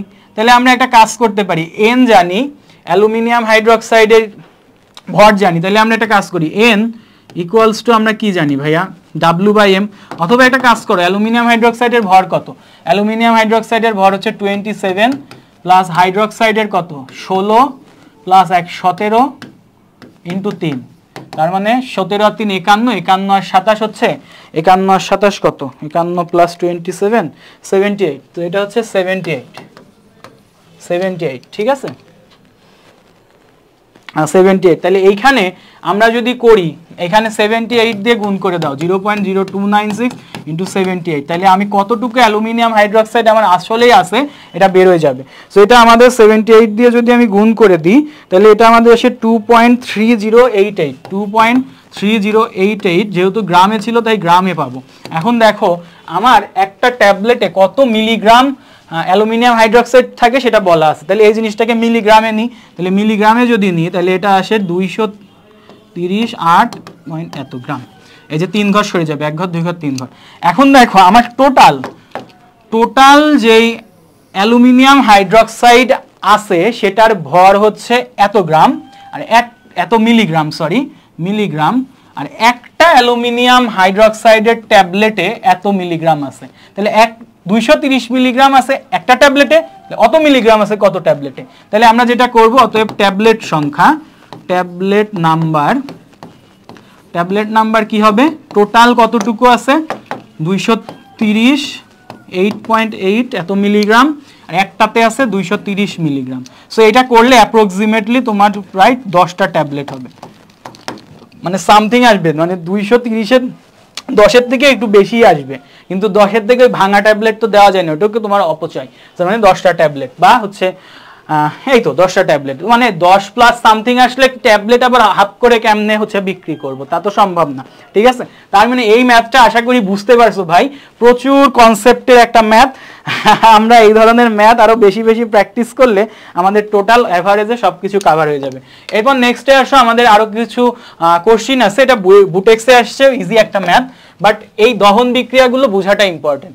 বলছে যে আমাদের 2.2 গ্রাম কার্বন 3টা হাইড্রোজেন 8টা, মানে একটা অ্যালকেন 3 কার্বন বিশিষ্ট মানে প্রোপেন। সো প্রোপেনকে দহন করলে কার্বন ডাইঅক্সাইড পানি উৎপন্নের জানা কথা, কত মোল অক্সিজেন প্রয়োজন হবে। যদি আমি 2.2 গ্রাম প্রোপেনকে দহন করে কার্বন ডাইঅক্সাইড আর পানি পাইতে চাই, কত মোল আমার অক্সিজেন প্রয়োজন। সো আমাকে ফার্স্ট অফ অল এখানকার রিয়াকশন জানা লাগবে। সেটা হচ্ছে আমরা জানি আমাদের যে কোনো হাইড্রোকার্বন C3H8 এটাকে যদি আমরা দহন করি আমরা দুইটা জিনিস পাই, একটা হচ্ছে কার্বন ডাইঅক্সাইড আর একটা হচ্ছে পানি। এখন ফ্যাক্ট হচ্ছে এখানে আমরা কি করব, এখানে আমরা সমতাকরণ করব। সমতাকরণে কার্বন আছে কয়টা, 3টা, দাও 3, হাইড্রোজেন আছে কয়টা, 8টা, তাহলে 8টা বানাইতে এখানে দাও 4, পানি অক্সিজেন কয়টা হয়েছে, 3 আর 2 6, 6 আর 4 10, তাহলে অক্সিজেন এখানে দাও 5। এখন প্রশ্ন হচ্ছে আমাদের এই 2.2 গ্রাম প্রোপেনের সাথে আমার হচ্ছে অক্সিজেনের মোলের তুলনা করতে বলছে। তার মানে প্রোপেনের হচ্ছে কি বের করতে বলছে, প্রোপেনের হচ্ছে আমার কি লাগছে, প্রোপেনের হচ্ছে আমার ভর লাগতেছে। তাহলে এখন প্রোপেনের ভর কত ভাই, প্রোপেনের ভর হচ্ছে কার্বন 3টা, 3 বারং 36 আর 8 44, তাহলে 44 গ্রাম প্রোপেনকে দহন করতে আমার অক্সিজেন লাগতেছে কত, 5 মোল। তাহলে এখন জাস্ট এটা হচ্ছে হাতে ক্যালকুলেশন করা যায়, 2.2 গ্রামের ক্ষেত্রে আর অর্ধেকের দিয়ে 10 ভাগ করব, তার মানে 2.25 লাগবে। আমি কিন্তু পেরে গেছি, এটা তোমার ভার্সিটিতে পারা উচিত। এটা হচ্ছে পরবর্তীতে ঢাবিতে আসছে এই কোশ্চেন, বুটেক্সে ফার্স্টে 13-14-তে আসছে, পরবর্তীতে এই কোশ্চেনটা ঢাবিতে আবার রিপিট হয়েছে, কারণ হাতে করা যায়। আচ্ছা, তাহলে এটা হচ্ছে 5 × 2.2 ডিভাইডেড বাই 44, সো এটা আমাদের আসবে হচ্ছে 0.25 এত মোল, ঠিক আছে। এই ধরনের ম্যাথগুলো আরো বড় কার্বন দিয়ে তোমরা নিজেরা প্র্যাকটিস করবা। সো আমি হচ্ছে আমি পার্সোনালি এই ধরনের ম্যাথগুলো নিজে বানাই তোমাদের প্র্যাকটিস দিই, যাতে এই ধরনের ম্যাথ আসলে প্রবলেম না হয়, ঠিক আছে। তো ডান। 25 গ্রাম ক্যালসিয়াম কার্বনেটকে তীব্রভাবে উত্তপ্ত করলে কত গ্রাম ওজনের চুন পাওয়া যায়। ভাই ক্যালসিয়াম কার্বনেটের বিক্রিয়াটা আমি শিখাই দিছিলাম না, ক্যালসিয়াম অক্সাইড আর কার্বন ডাইঅক্সাইড পাওয়া যায়। এটা ছিল কি 100 গ্রাম, 100 গ্রাম থেকে চুন পাওয়া যাচ্ছে 56 গ্রাম। এবার এটা 4 ভাগ হয়েছে, তাহলে এটা 4 ভাগ করো, 100 থেকে 25 গ্রামে আসছে, মানে 100 গ্রাম থেকে 56 গ্রাম পাওয়া যায়, তো তাহলে 25 গ্রাম মানে কি 100 কে 4 ভাগ করলে 25 পাওয়া যায়, তাহলে এটাকেও 4 ভাগ করো, 14 গ্রাম হবে অ্যান্সার। এগুলো হচ্ছে খুব ভালো একটা হচ্ছে ভার্সিটির কোশ্চিন হতে পারে। তারপর আমাকে বলছে টেট্রাঅ্যামিন কোবাল ট্রাইক্লোরাইডের জলীয় দ্রবণে যথেষ্ট পরিমাণ সিলভার নাইট্রেট যোগ করলে অদক্ষিপ্ত সিলভার ক্লোরাইডের সংখ্যা হলো, সিলভার ক্লোরাইডের মোল সংখ্যা হলো। ভাইয়া এই ধরনের কোশ্চিনগুলো তোমরা একটু নিজেরা প্র্যাকটিস করো এখন, কারণ ভাইয়া আমরা অনেকখানি হচ্ছে প্র্যাকটিস করে ফেলছি, ঠিক আছে, আমরা অনেকখানি নিজেরা প্র্যাকটিস করে ফেলছি। এইটা একটু টাফ হবে তোমার জন্য আমি জানি, বাট একটু ট্রাই করতে হবে, হালকা একটু ট্রাই করো, এই কোশ্চিনটা একটু টাফ হবে তোমার অনুপাতে, না হলে আমি আবার লাস্টে দেখাই দিব, অসুবিধা নাই। আচ্ছা, 60 গ্রাম পটাশিয়াম ক্লোরেটকে উত্তপ্ত করলে প্রাপ্ত অক্সিজেন গ্যাসের আয়তন এনটিপিতে কত হবে? এনটিপি বললে তুমি হচ্ছে সব এনটিপি বা হচ্ছে এনটিপি ব্যাপারটা আসলে কি আমাদের এখন আর এটা প্রচলিত নাই, অনেক প্রাচীন পদ্ধতি, তো এটা বাদ দিয়ে আমরা হচ্ছে এসটিপির স্ট্যান্ডার্ডটা ধরেই করে যাচ্ছি, হ্যাঁ করে যাব, মিলে যাবে। হ্যাঁ আচ্ছা, 60 গ্রাম পটাশিয়াম ক্লোরেটকে উত্তপ্ত করলে প্রাপ্ত অক্সিজেন গ্যাসের আয়তন কত হবে? সো আমাদের তার মানে রিয়াকশনটা জানা লাগবে, সোজা কথা।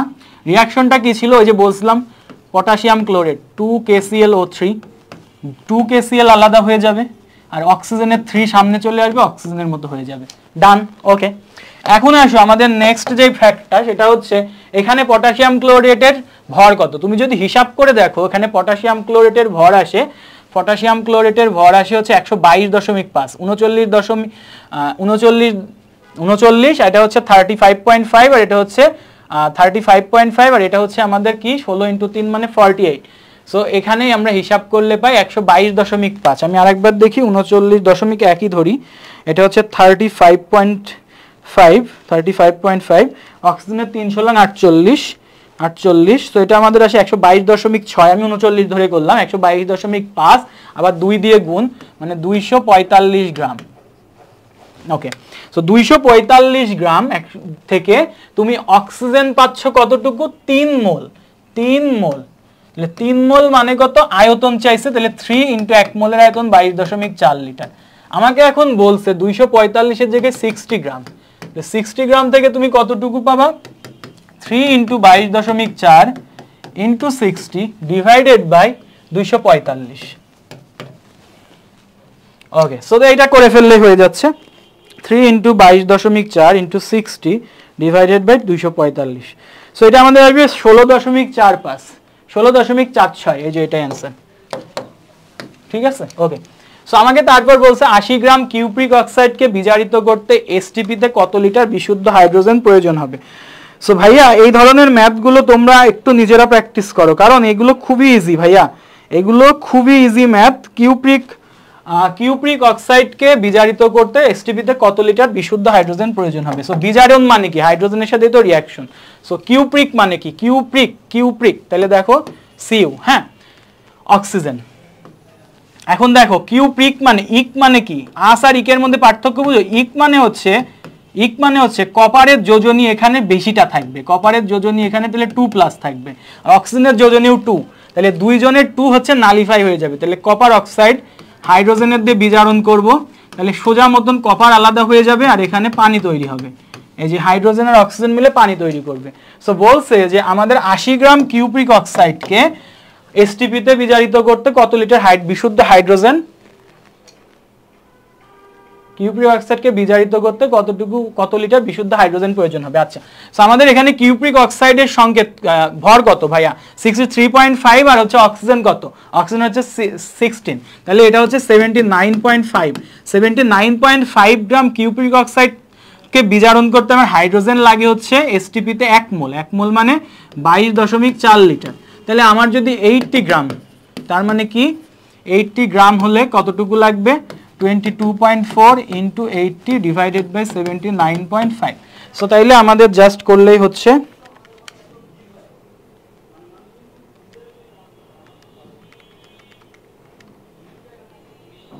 22.54। সো 22.54 কই আছে? প্রথমটাই আছে, ঠিক আছে।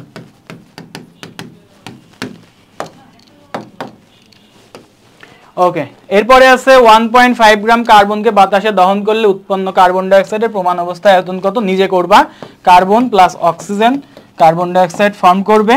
সো এখন যেটা করা লাগবে 1.5 গ্রাম কার্বনকে দহন করলে উৎপন্ন কার্বন ডাইঅক্সাইডের প্রমাণ অবস্থায় আয়তন কত। ভাই এই ধরনের ম্যাথ যদি এখন বলো কার্বনের ভর কত, কার্বনের ভর 12 গ্রাম, 12 গ্রাম থেকে উৎপন্ন কার্বন ডাইঅক্সাইড পাওয়া যাচ্ছে হচ্ছে 1 মোল মানে 22.4 লিটার। তাহলে এখান থেকে 1.5 গ্রাম থেকে কত পাবা, 22.4 ইন্টু 1.5 ডিভাইডেড বাই 12। সো এখান থেকে যা আসবে তাই হচ্ছে অ্যান্সার। ঠিক আছে, আমি করে দেওয়ার দরকার ছিল না বাট করে দিলাম। আচ্ছা, সো এখানে অনেক অনেক হচ্ছে তোমাদের কোশ্চিন দেওয়া আছে, বাট এই কোশ্চিনগুলো তোমরা নিজেরা আশা করি পারবা। আমি তোমাকে একটা নতুন কোশ্চিন দেখাই, সেটা হচ্ছে এই কোশ্চিনটা। ঠিক আছে, এখানে আইইউটির বেশ কোশ্চিন দেওয়া আছে। আইইউটির কোশ্চিনগুলোর ফ্যাক্ট হচ্ছে সব ইংলিশে আসবে, তোমাকে ইংলিশে অবশ্যই কিছু কিছু টার্ম জানা লাগবে। কিছু কিছু টার্ম যদি জানো তাহলে তুমি এগুলো সলভ করতে পারবা। তোমার এখানে আমি আগেই বলছি অনেক প্র্যাকটিস রাখছি, একটা রিজনে পরিমাণগত রসায়ন প্র্যাকটিসের খেলা। ঠিক আছে, okay. So how much lime মানে ক্যালসিয়াম অক্সাইড, আবার এটা না বললেও হয়তো, will be obtained by heating 500 gram limestone of 50% purity. আচ্ছা, সো আমাদের বলছে হাউ মাচ লাইম মানে ক্যালসিয়াম অক্সাইড কতটুকু থাকবে, will be obtain heating 500 gram limestone, মানে লাইমস্টোনের সংকেত বোঝা লাগবে। লাইমস্টোনের সংকেত হচ্ছে calcium carbonate. 500 gram calcium carbonate যেটা হচ্ছে বিশুদ্ধতা 50%, এটাকে যদি আমি তাপ দিই তাহলে কতটুকু আমি ক্যালসিয়াম অক্সাইড পাবো। তাহলে আমরা একটা কাজ করি, কাজটা হচ্ছে এরকম যে আমাদের যেই ক্যালসিয়াম কার্বনেটটা আছে, ক্যালসিয়াম কার্বনেটটা আসলেই আছে সেটা কতটুকু আমরা আগে একটু দেখি। ক্যালসিয়াম কার্বনেটের মোল সংখ্যাটাও আমরা দেখতে পারি, ক্যালসিয়াম কার্বনেটের মোল সংখ্যাটাও যদি একটু খেয়াল করি তাহলেও আমার হচ্ছে। ঠিক আছে, তো তুমি এখানে একটা ফ্যাক্ট চিন্তা করবা ভাইয়া এরকম যে আমাদের 500 গ্রামই কি আসলে বিশুদ্ধ না, আমাদের 50% বিশুদ্ধ 50% ভেজাল। তাহলে 500 গ্রামের 50% কতটুকু হয় সেটা আমরা যদি একটু করি তাহলে আমাদের এখানে লাইমস্টোন মানে ক্যালসিয়াম কার্বনেট আসলে 500 গ্রাম বলা আছে, বাট আসলে বিশুদ্ধটা কতটুকু আছে, তাহলে 500 ইন্টু এর কতটুকু বিশুদ্ধ, 50% বিশুদ্ধ, মানে 50% মানে 50/100 মানে 0.5, তাহলে এটা আসবে 250। ঠিক আছে, এটা আসবে কত, হ্যাঁ 50/8 তো 250 আসে, 250। তো এখান থেকে আমরা যেটা করতে পারি ক্যালসিয়াম কার্বনেটের মোল সংখ্যা বের করতে পারি। তো তোমাদের মোল সংখ্যা বের করতে গেলে যে ফ্যাক্টটা হবে, অনেকে এখানে 500 বসাবা, প্রদত্ত ভর W ডিভাইডেড বাই M, তো W ভর 500 বসাবা না ভাইয়া, আমার পিওর নিয়ে কাজ করতে হবে। পিওর মানে কি, 500 গ্রাম আমি নিছি, বাট ক্যালসিয়াম কার্বনেটের মধ্যে 500 গ্রামের মধ্যে 250 গ্রাম আসলেই ক্যালসিয়াম কার্বনেট, বাকি 250 গ্রাম হচ্ছে ভেজাল। তাহলে এই হচ্ছে ফ্যাক্ট। তাহলে এখানে আমরা 250 নিব আর নিচে নিব হচ্ছে ক্যালসিয়াম কার্বনেটের ভর হচ্ছে 100, তাহলে এখান থেকে আমার আসবে হচ্ছে 2.5 মোল। এখন চিন্তা করো আমি ক্যালসিয়াম কার্বনেটকে যদি হিট দিই, ক্যালসিয়াম কার্বনেটকে যদি হিট দিই তাহলে পাই হচ্ছে ক্যালসিয়াম অক্সাইড প্লাস চুন মানে কার্বন ডাইঅক্সাইড। সো আমি ক্যালসিয়াম কার্বনেট যদি 1 মোল হিট দিই তাহলে আমি ক্যালসিয়াম অক্সাইড পাই 56 গ্রাম। তাহলে যদি আমি 1 মোল, তাহলে যদি আমি 2.5 মোল হিট দিই তাহলে 56 এর সাথে 2.5 গুণ করা লাগবে। তাহলে যদি আমি 2.5 মোল হিট দিই তাহলে আমি পাই 56 ইন্টু 2.5, তার মানে এত গ্রাম, তার মানে 56 মানে 112 আরো 28 140 গ্রাম।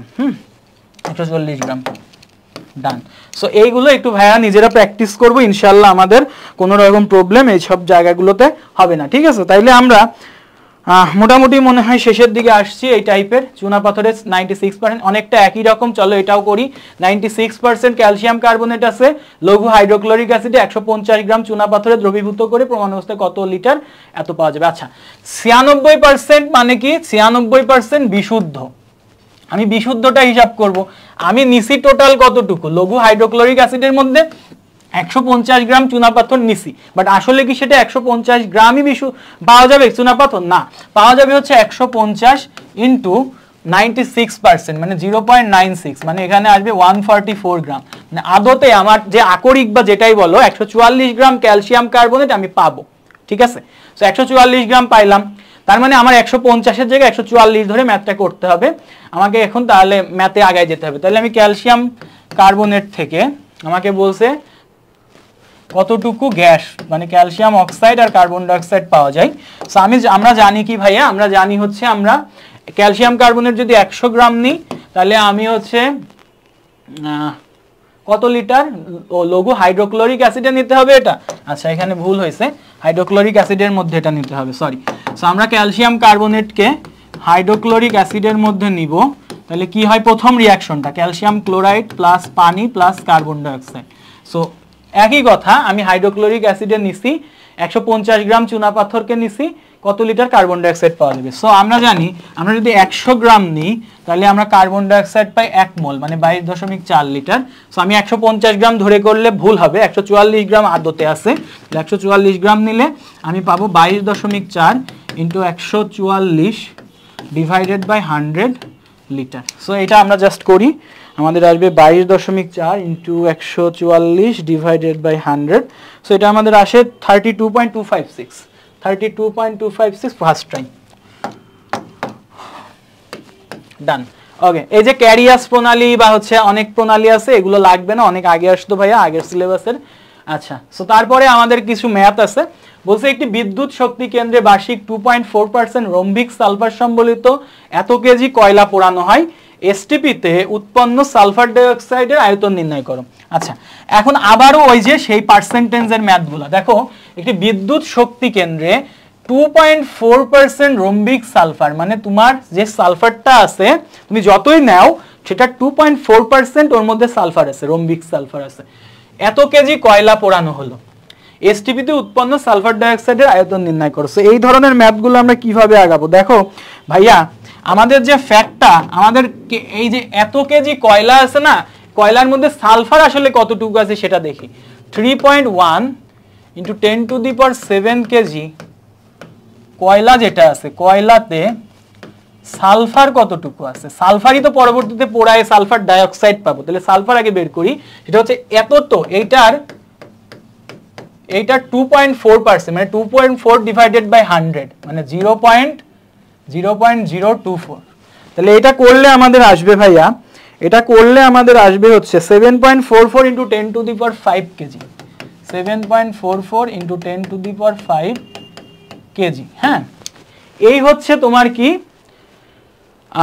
7.44, ঠিক আছে, 7.44 ইন্টু 10⁵ কেজি, ঠিক আছে। এখন তুমি সালফারের পরিমাণ পাইছো, ভাইয়া আমাকে বলছে যে কয়লা পোড়ানো হয়, কয়লার মধ্যে সালফার ছিল। এখন এই আমার প্রশ্ন হচ্ছে কয়লা থেকে কি তুমি সালফার ডাইঅক্সাইড পাবা? না, তোমার সালফার ডাইঅক্সাইডের যখন পরিমাণ বের করতে বলছে তখন তুমি নিশ্চয়ই সালফারকে দহন করলে সালফার ডাইঅক্সাইড পাবা, সালফারের পরিমাণটা আমি বের করলাম আগে।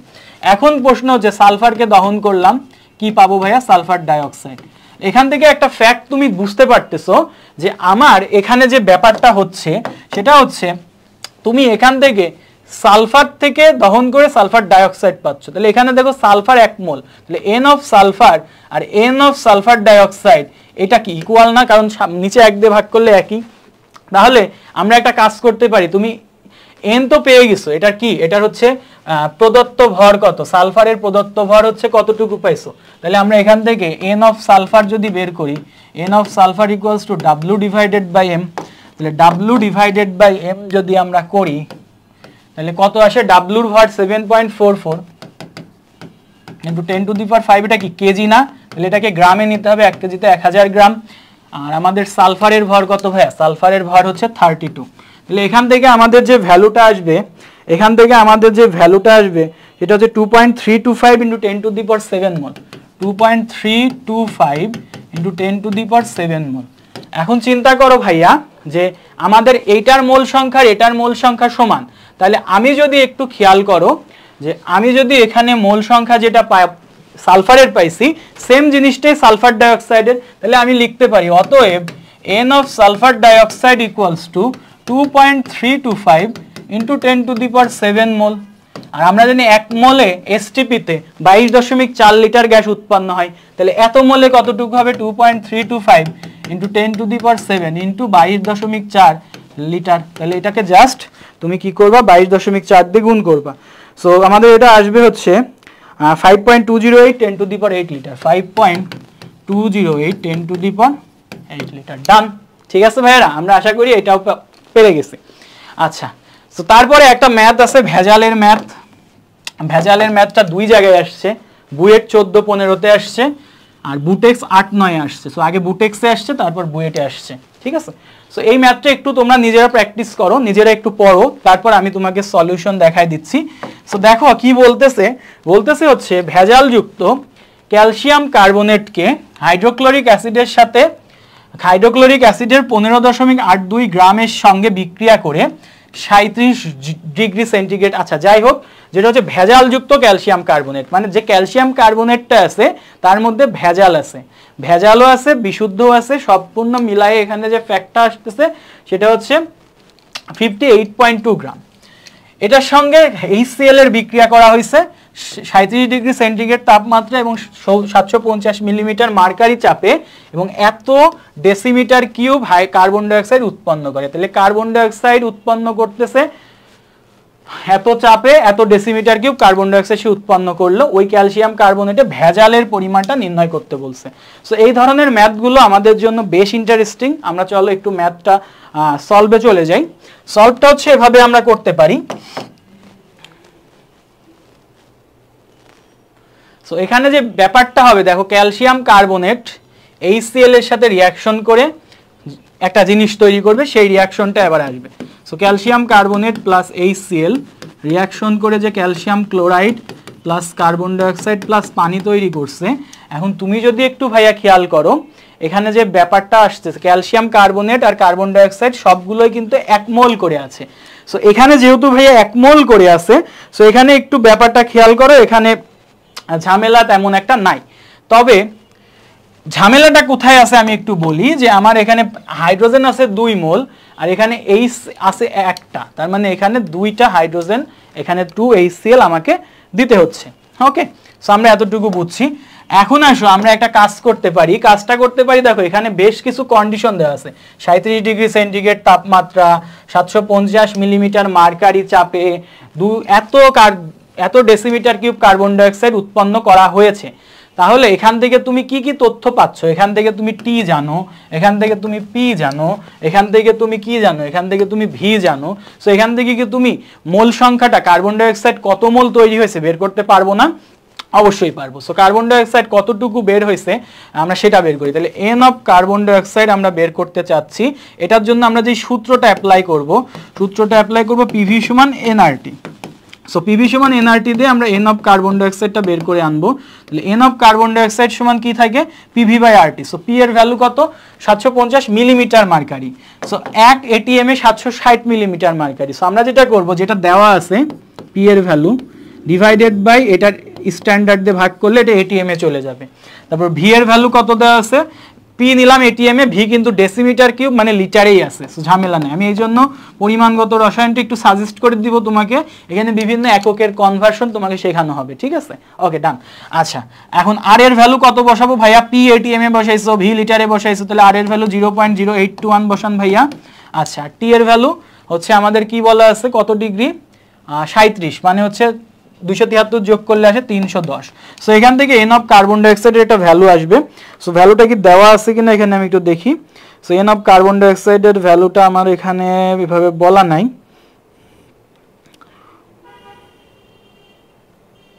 এন অফ কার্বন ডাইঅক্সাইডের ভ্যালুটা চলো আমরা বের করি।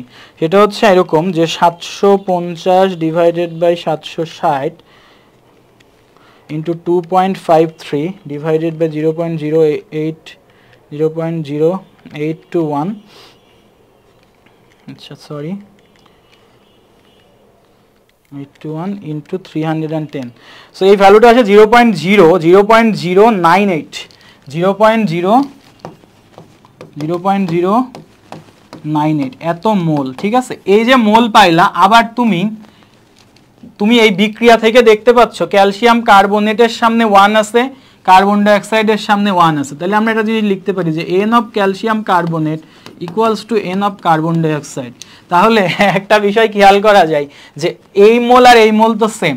এখন এই ক্যালসিয়াম কার্বনেট থেকে তার কি লাগবে?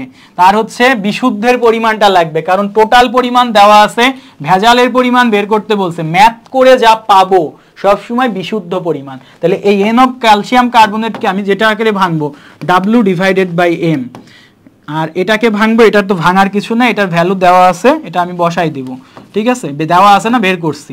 তাহলে ডাব্লিউ আমি বের করব, তাহলে এন অফ কার্বন ডাইঅক্সাইডের ভ্যালু কত 0.098 আর ক্যালসিয়াম কার্বনেটের ভর কত 100। সো এখান থেকে আমার আসবে হচ্ছে 9.8 গ্রাম। আমি ম্যাথ করে যে ভ্যালুটা পাবো অলওয়েজ মনে রাখবা বিশুদ্ধ। তাহলে এই ক্যালসিয়াম কার্বনেট বিশুদ্ধের পরিমাণ এত, মোট কতটুকু এত, তাহলে মোট আমার দেওয়া আছে 15.82 গ্রাম। বিশুদ্ধ আমার কতটুকু দেওয়া আছে, দেওয়া নাই, আমি ম্যাথ করে পাইছি 9.8 গ্রাম। তাহলে তুমি হচ্ছে ভেজাল কতটুকু পাবা, ভেজালের পরিমাণ বের করতে বলছে, শতকরা বললে পার্সেন্টেজে নিয়ে যাওয়া লাগতো। তাহলে ভেজাল 15.82 মাইনাস 9.8, সো এখান থেকে ভেজাল পাবো হচ্ছে 6.02 গ্রাম। আর যদি বলতো ভেজালের পার্সেন্টেজ, যেটার পার্সেন্টেজ বলবে ভাইয়া সেটা উপরে দিব, তাহলে ভেজাল কতটুকু 6.02 উপরে দিব, যেটা মোট সেটা নিচে দিব, 15.82 মোট নিচে দিব, ইন্টু ইটস 100% দিয়ে গুণ করে দিব। তাহলে এটা হচ্ছে ভেজালের পার্সেন্টেজ অফ ভেজাল।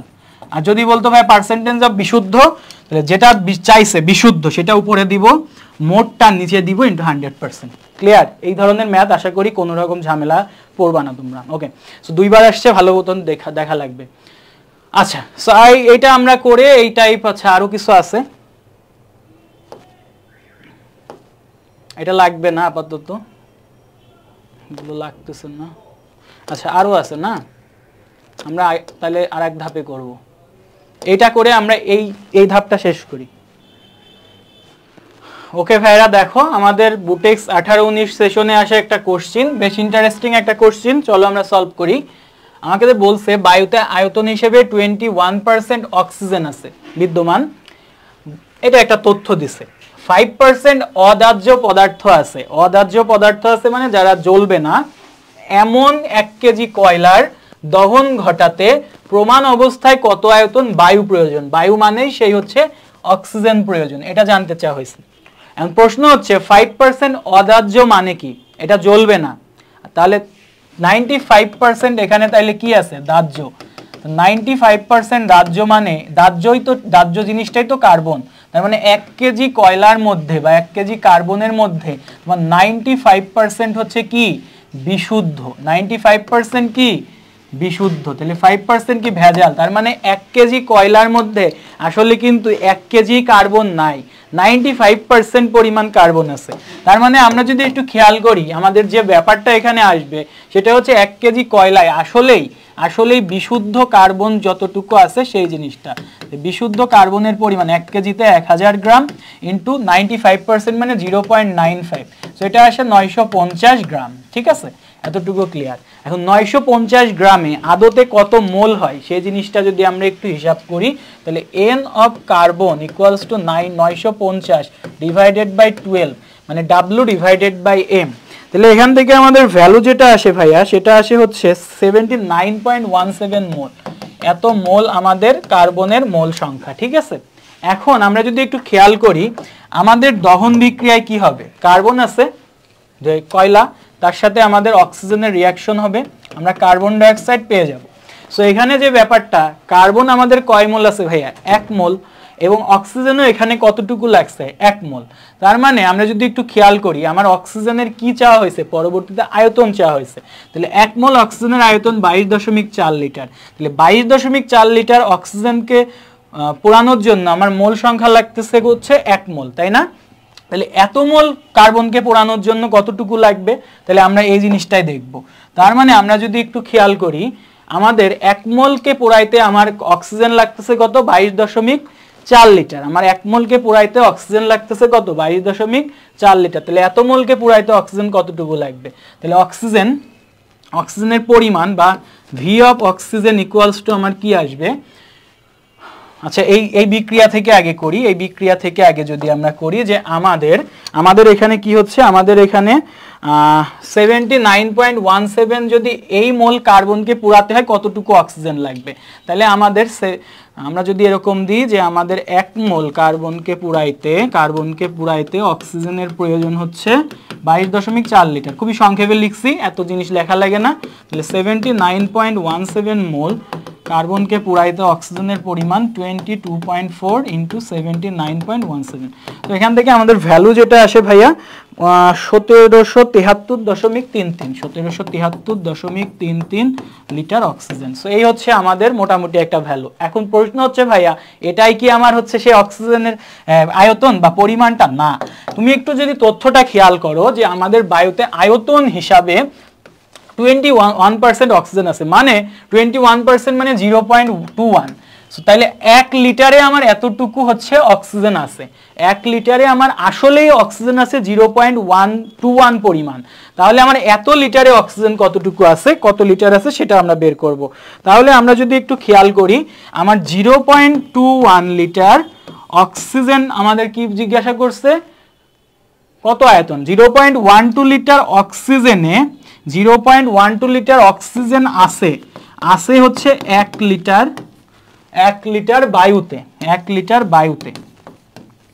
তাহলে আমার টোটাল যে অক্সিজেনের পরিমাণ আসলে 1773.33 লিটার অক্সিজেন কই আছে? অক্সিজেন আছে আমাদের হচ্ছে 1 ইন্টু 1773.33 ডিভাইডেড বাই 0.2 লিটার বায়ুতে।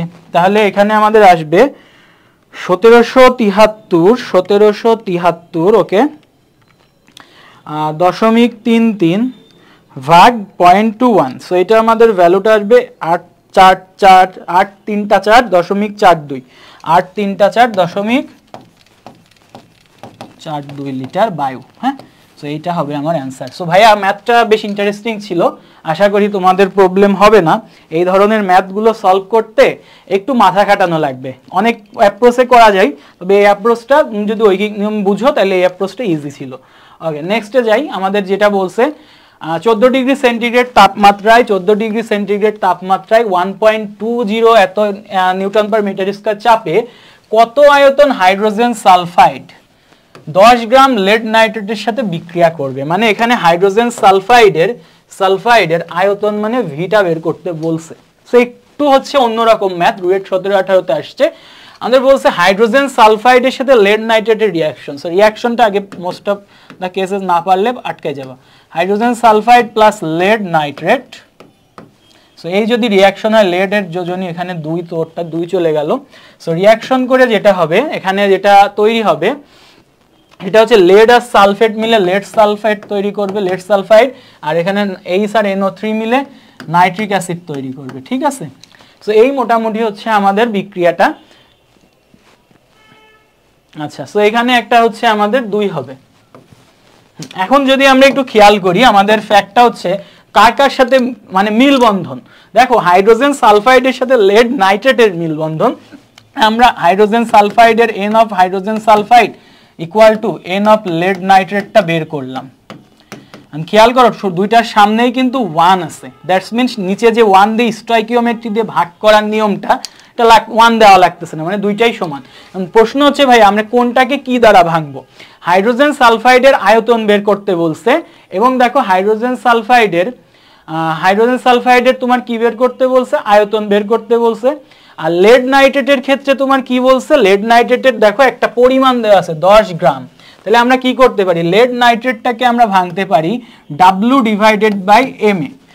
W দেওয়া আছে, M এমনি সংকেত থেকে বের করা যাবে।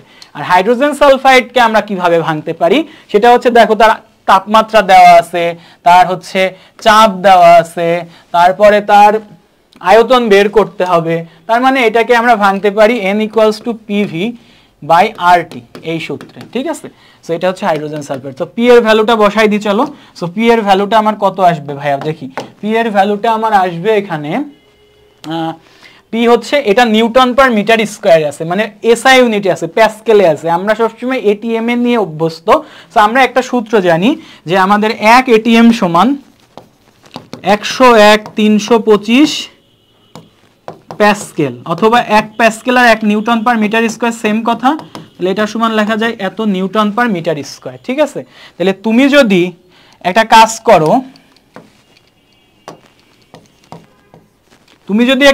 করো,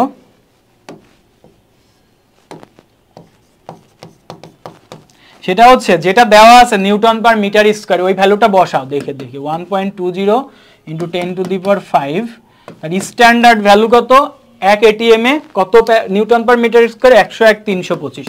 101/325 দিয়ে ভাগ করো, তাহলে স্ট্যান্ডার্ড ভ্যালুতে ভাগ করলে এটিএম এ চলে যাবে। ঠিক আছে, তাহলে এটিএম এ চলে গেছে এটা। এরপরে আসো ভি এর ভ্যালু কি দেওয়া আছে বের করব। সো ভি বের করব। আর এর ভ্যালু কত বসাবো? আমরা যদি এটা এটিএম এ বসাই তাহলে লিটার এটিএম এ বসাবো 0.0821। আচ্ছা, টি এর ভ্যালু কত বসাবো? 14 ডিগ্রি মানে 14 ডিগ্রি মানে হচ্ছে 273 যোগ করলে 287 কেলভিন ইকুয়ালস টু ডাব্লু। এখানে কত আছে? 10 গ্রাম লেড নাইট্রেট, তাহলে 10। আর লেড নাইট্রেটের আণবিক ভর কত? আমরা যদি আণবিক ভরটা হিসাব করি এখান থেকে, তাহলে এখানে লেডের জন্য 260 প্লাস এখানে নাইট্রোজেনের হচ্ছে 14 প্লাস অক্সিজেনের হচ্ছে 16 × 3 মানে 48। এই টোটাল জিনিসটাকে আবার কত দিয়ে গুণ? 2 দিয়ে গুণ। সো এখান থেকে হিসাব করলে কত আসে? 260। আর এখানে হচ্ছে 48 আর 14 62, দুগুণে 124, 207 আর 124, তাহলে 331 এত গ্রাম। তাহলে এখানে আমরা 331 বসাবো। সো এখান থেকে জাস্ট তুমি ভিটা ক্যালকুলেশন করবা। যেহেতু তুমি লিটারে নিছো আয়তন ভি, এটাকে এটিএম এ নিছো, এটাকে লিটার এটিএম এ নিছো, তাহলে ভিটা তুমি লিটারে পাবা। সো আমি তোমাদের ভ্যালুটা বলে দিচ্ছি, ভ্যালুটা কত আসবে দেখি। তোমরা হিসাব করো ভাইয়া, ভ্যালুটা আসবে হচ্ছে 0.601 লিটার।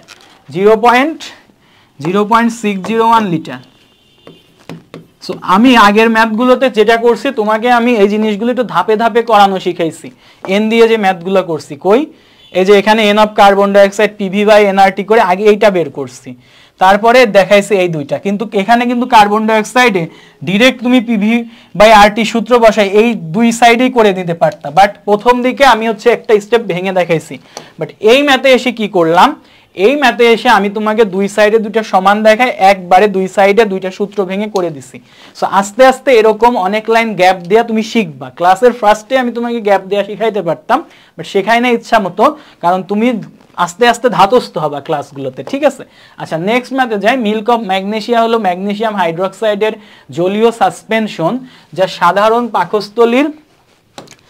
সাধারণ পাকস্থলীর অ্যাসিড প্রশমিত করতে ব্যবহৃত হয়। আচ্ছা, এইরকম উল্টাপাল্টা মানে এইরকম এক্সট্রা তথ্য দিয়ে অনেক বড় করা থাকে, ভয় পাবা না।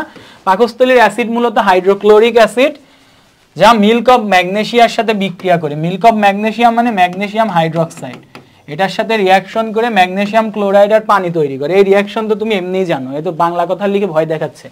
পাকস্থলীর অ্যাসিডের ঘনমাত্রা 0.13 মোলার হলে, তার মানে S অফ HCl দেওয়া আছে, এত ঘনমাত্রা এত মোলারিটি হলে মিল্ক অফ ম্যাগনেসিয়া একটি সেবন মাত্রার 100 milligram magnesium hydroxide.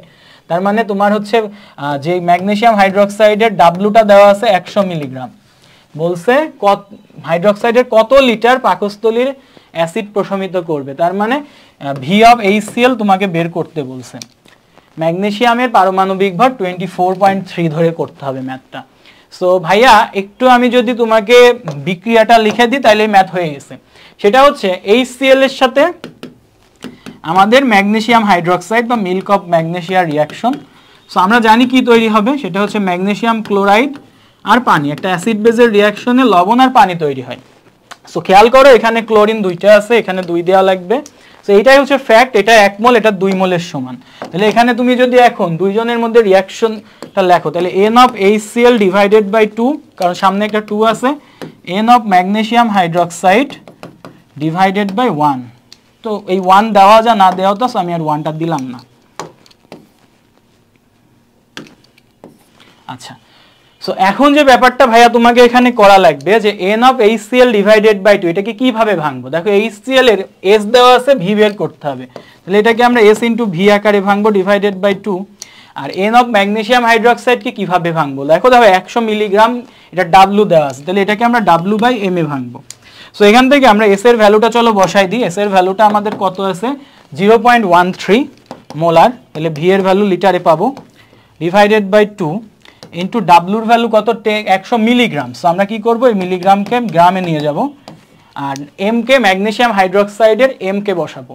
So magnesium হাইড্রোক্সাইডের ভর আমরা যদি এখানে ক্যালকুলেশন করি তাহলে এখানে আসবে হচ্ছে 24.3 প্লাস এটা হচ্ছে কত 16 আর 17 গুণ 2 মানে 17 গুণ 2 তাহলে 34, তাহলে 24.3 প্লাস 34 মানে 58, 34, 34, 44, 54, 58 তাহলে 58.3। ওকে, তাহলে এখানে আমরা 58.3 বসাবো। সো এখান থেকে ভিটা জাস্ট ক্যালকুলেশন করে নিবা। তো এখান থেকে ভি কত আসে সেটা লিটারে পাবো। সো আমার এখানে দেখি কত আছে, আমার এখানে আছে হচ্ছে 0.02638, 0.02638, 0.02638, 0.02638 লিটার। সো এই হচ্ছে আমার ভাই অ্যান্সার। ঠিক আছে ভাই, আমরা তাহলে আমাদের ফার্স্ট স্লটে এতটুকুই রাখতেছি। ঠিক আছে, সো আমরা প্রথমে এই ম্যাথগুলো বেশি বেশি প্র্যাকটিস করব। এই ম্যাথগুলো যদি বেশি বেশি প্র্যাকটিস করতে পারি, আমাদের টোটাল যে অংশটা ছিল রাসায়নিক গণনা এবং মোল সংখ্যা, রাসায়নিক গণনা, সাথে আমাদের আরও কিছু ফ্যাক্ট ছিল যে আমাদের মোল সংখ্যা ফার্স্ট টাইপ আর সেকেন্ড টাইপ কি ছিল। সেকেন্ড টাইপে হচ্ছে আমরা আমাদের লিমিটিং বিক্রিয়কের কিছু জায়গা দেখছি, কিছু সমীকরণের ম্যাথ দেখছি। এই জিনিসগুলো আমরা খুব সুন্দর মতো রিলেট করতে পারবো ইনশাআল্লাহ। সো আমাদের ফার্স্ট টাইপ এতটুকুই থাকতেছে, মানে ফার্স্ট স্লটে এতটুকুই থাকতেছে। সেকেন্ড স্লটে আমরা হচ্ছে সেকেন্ড পার্ট শুরু করতে যাচ্ছি।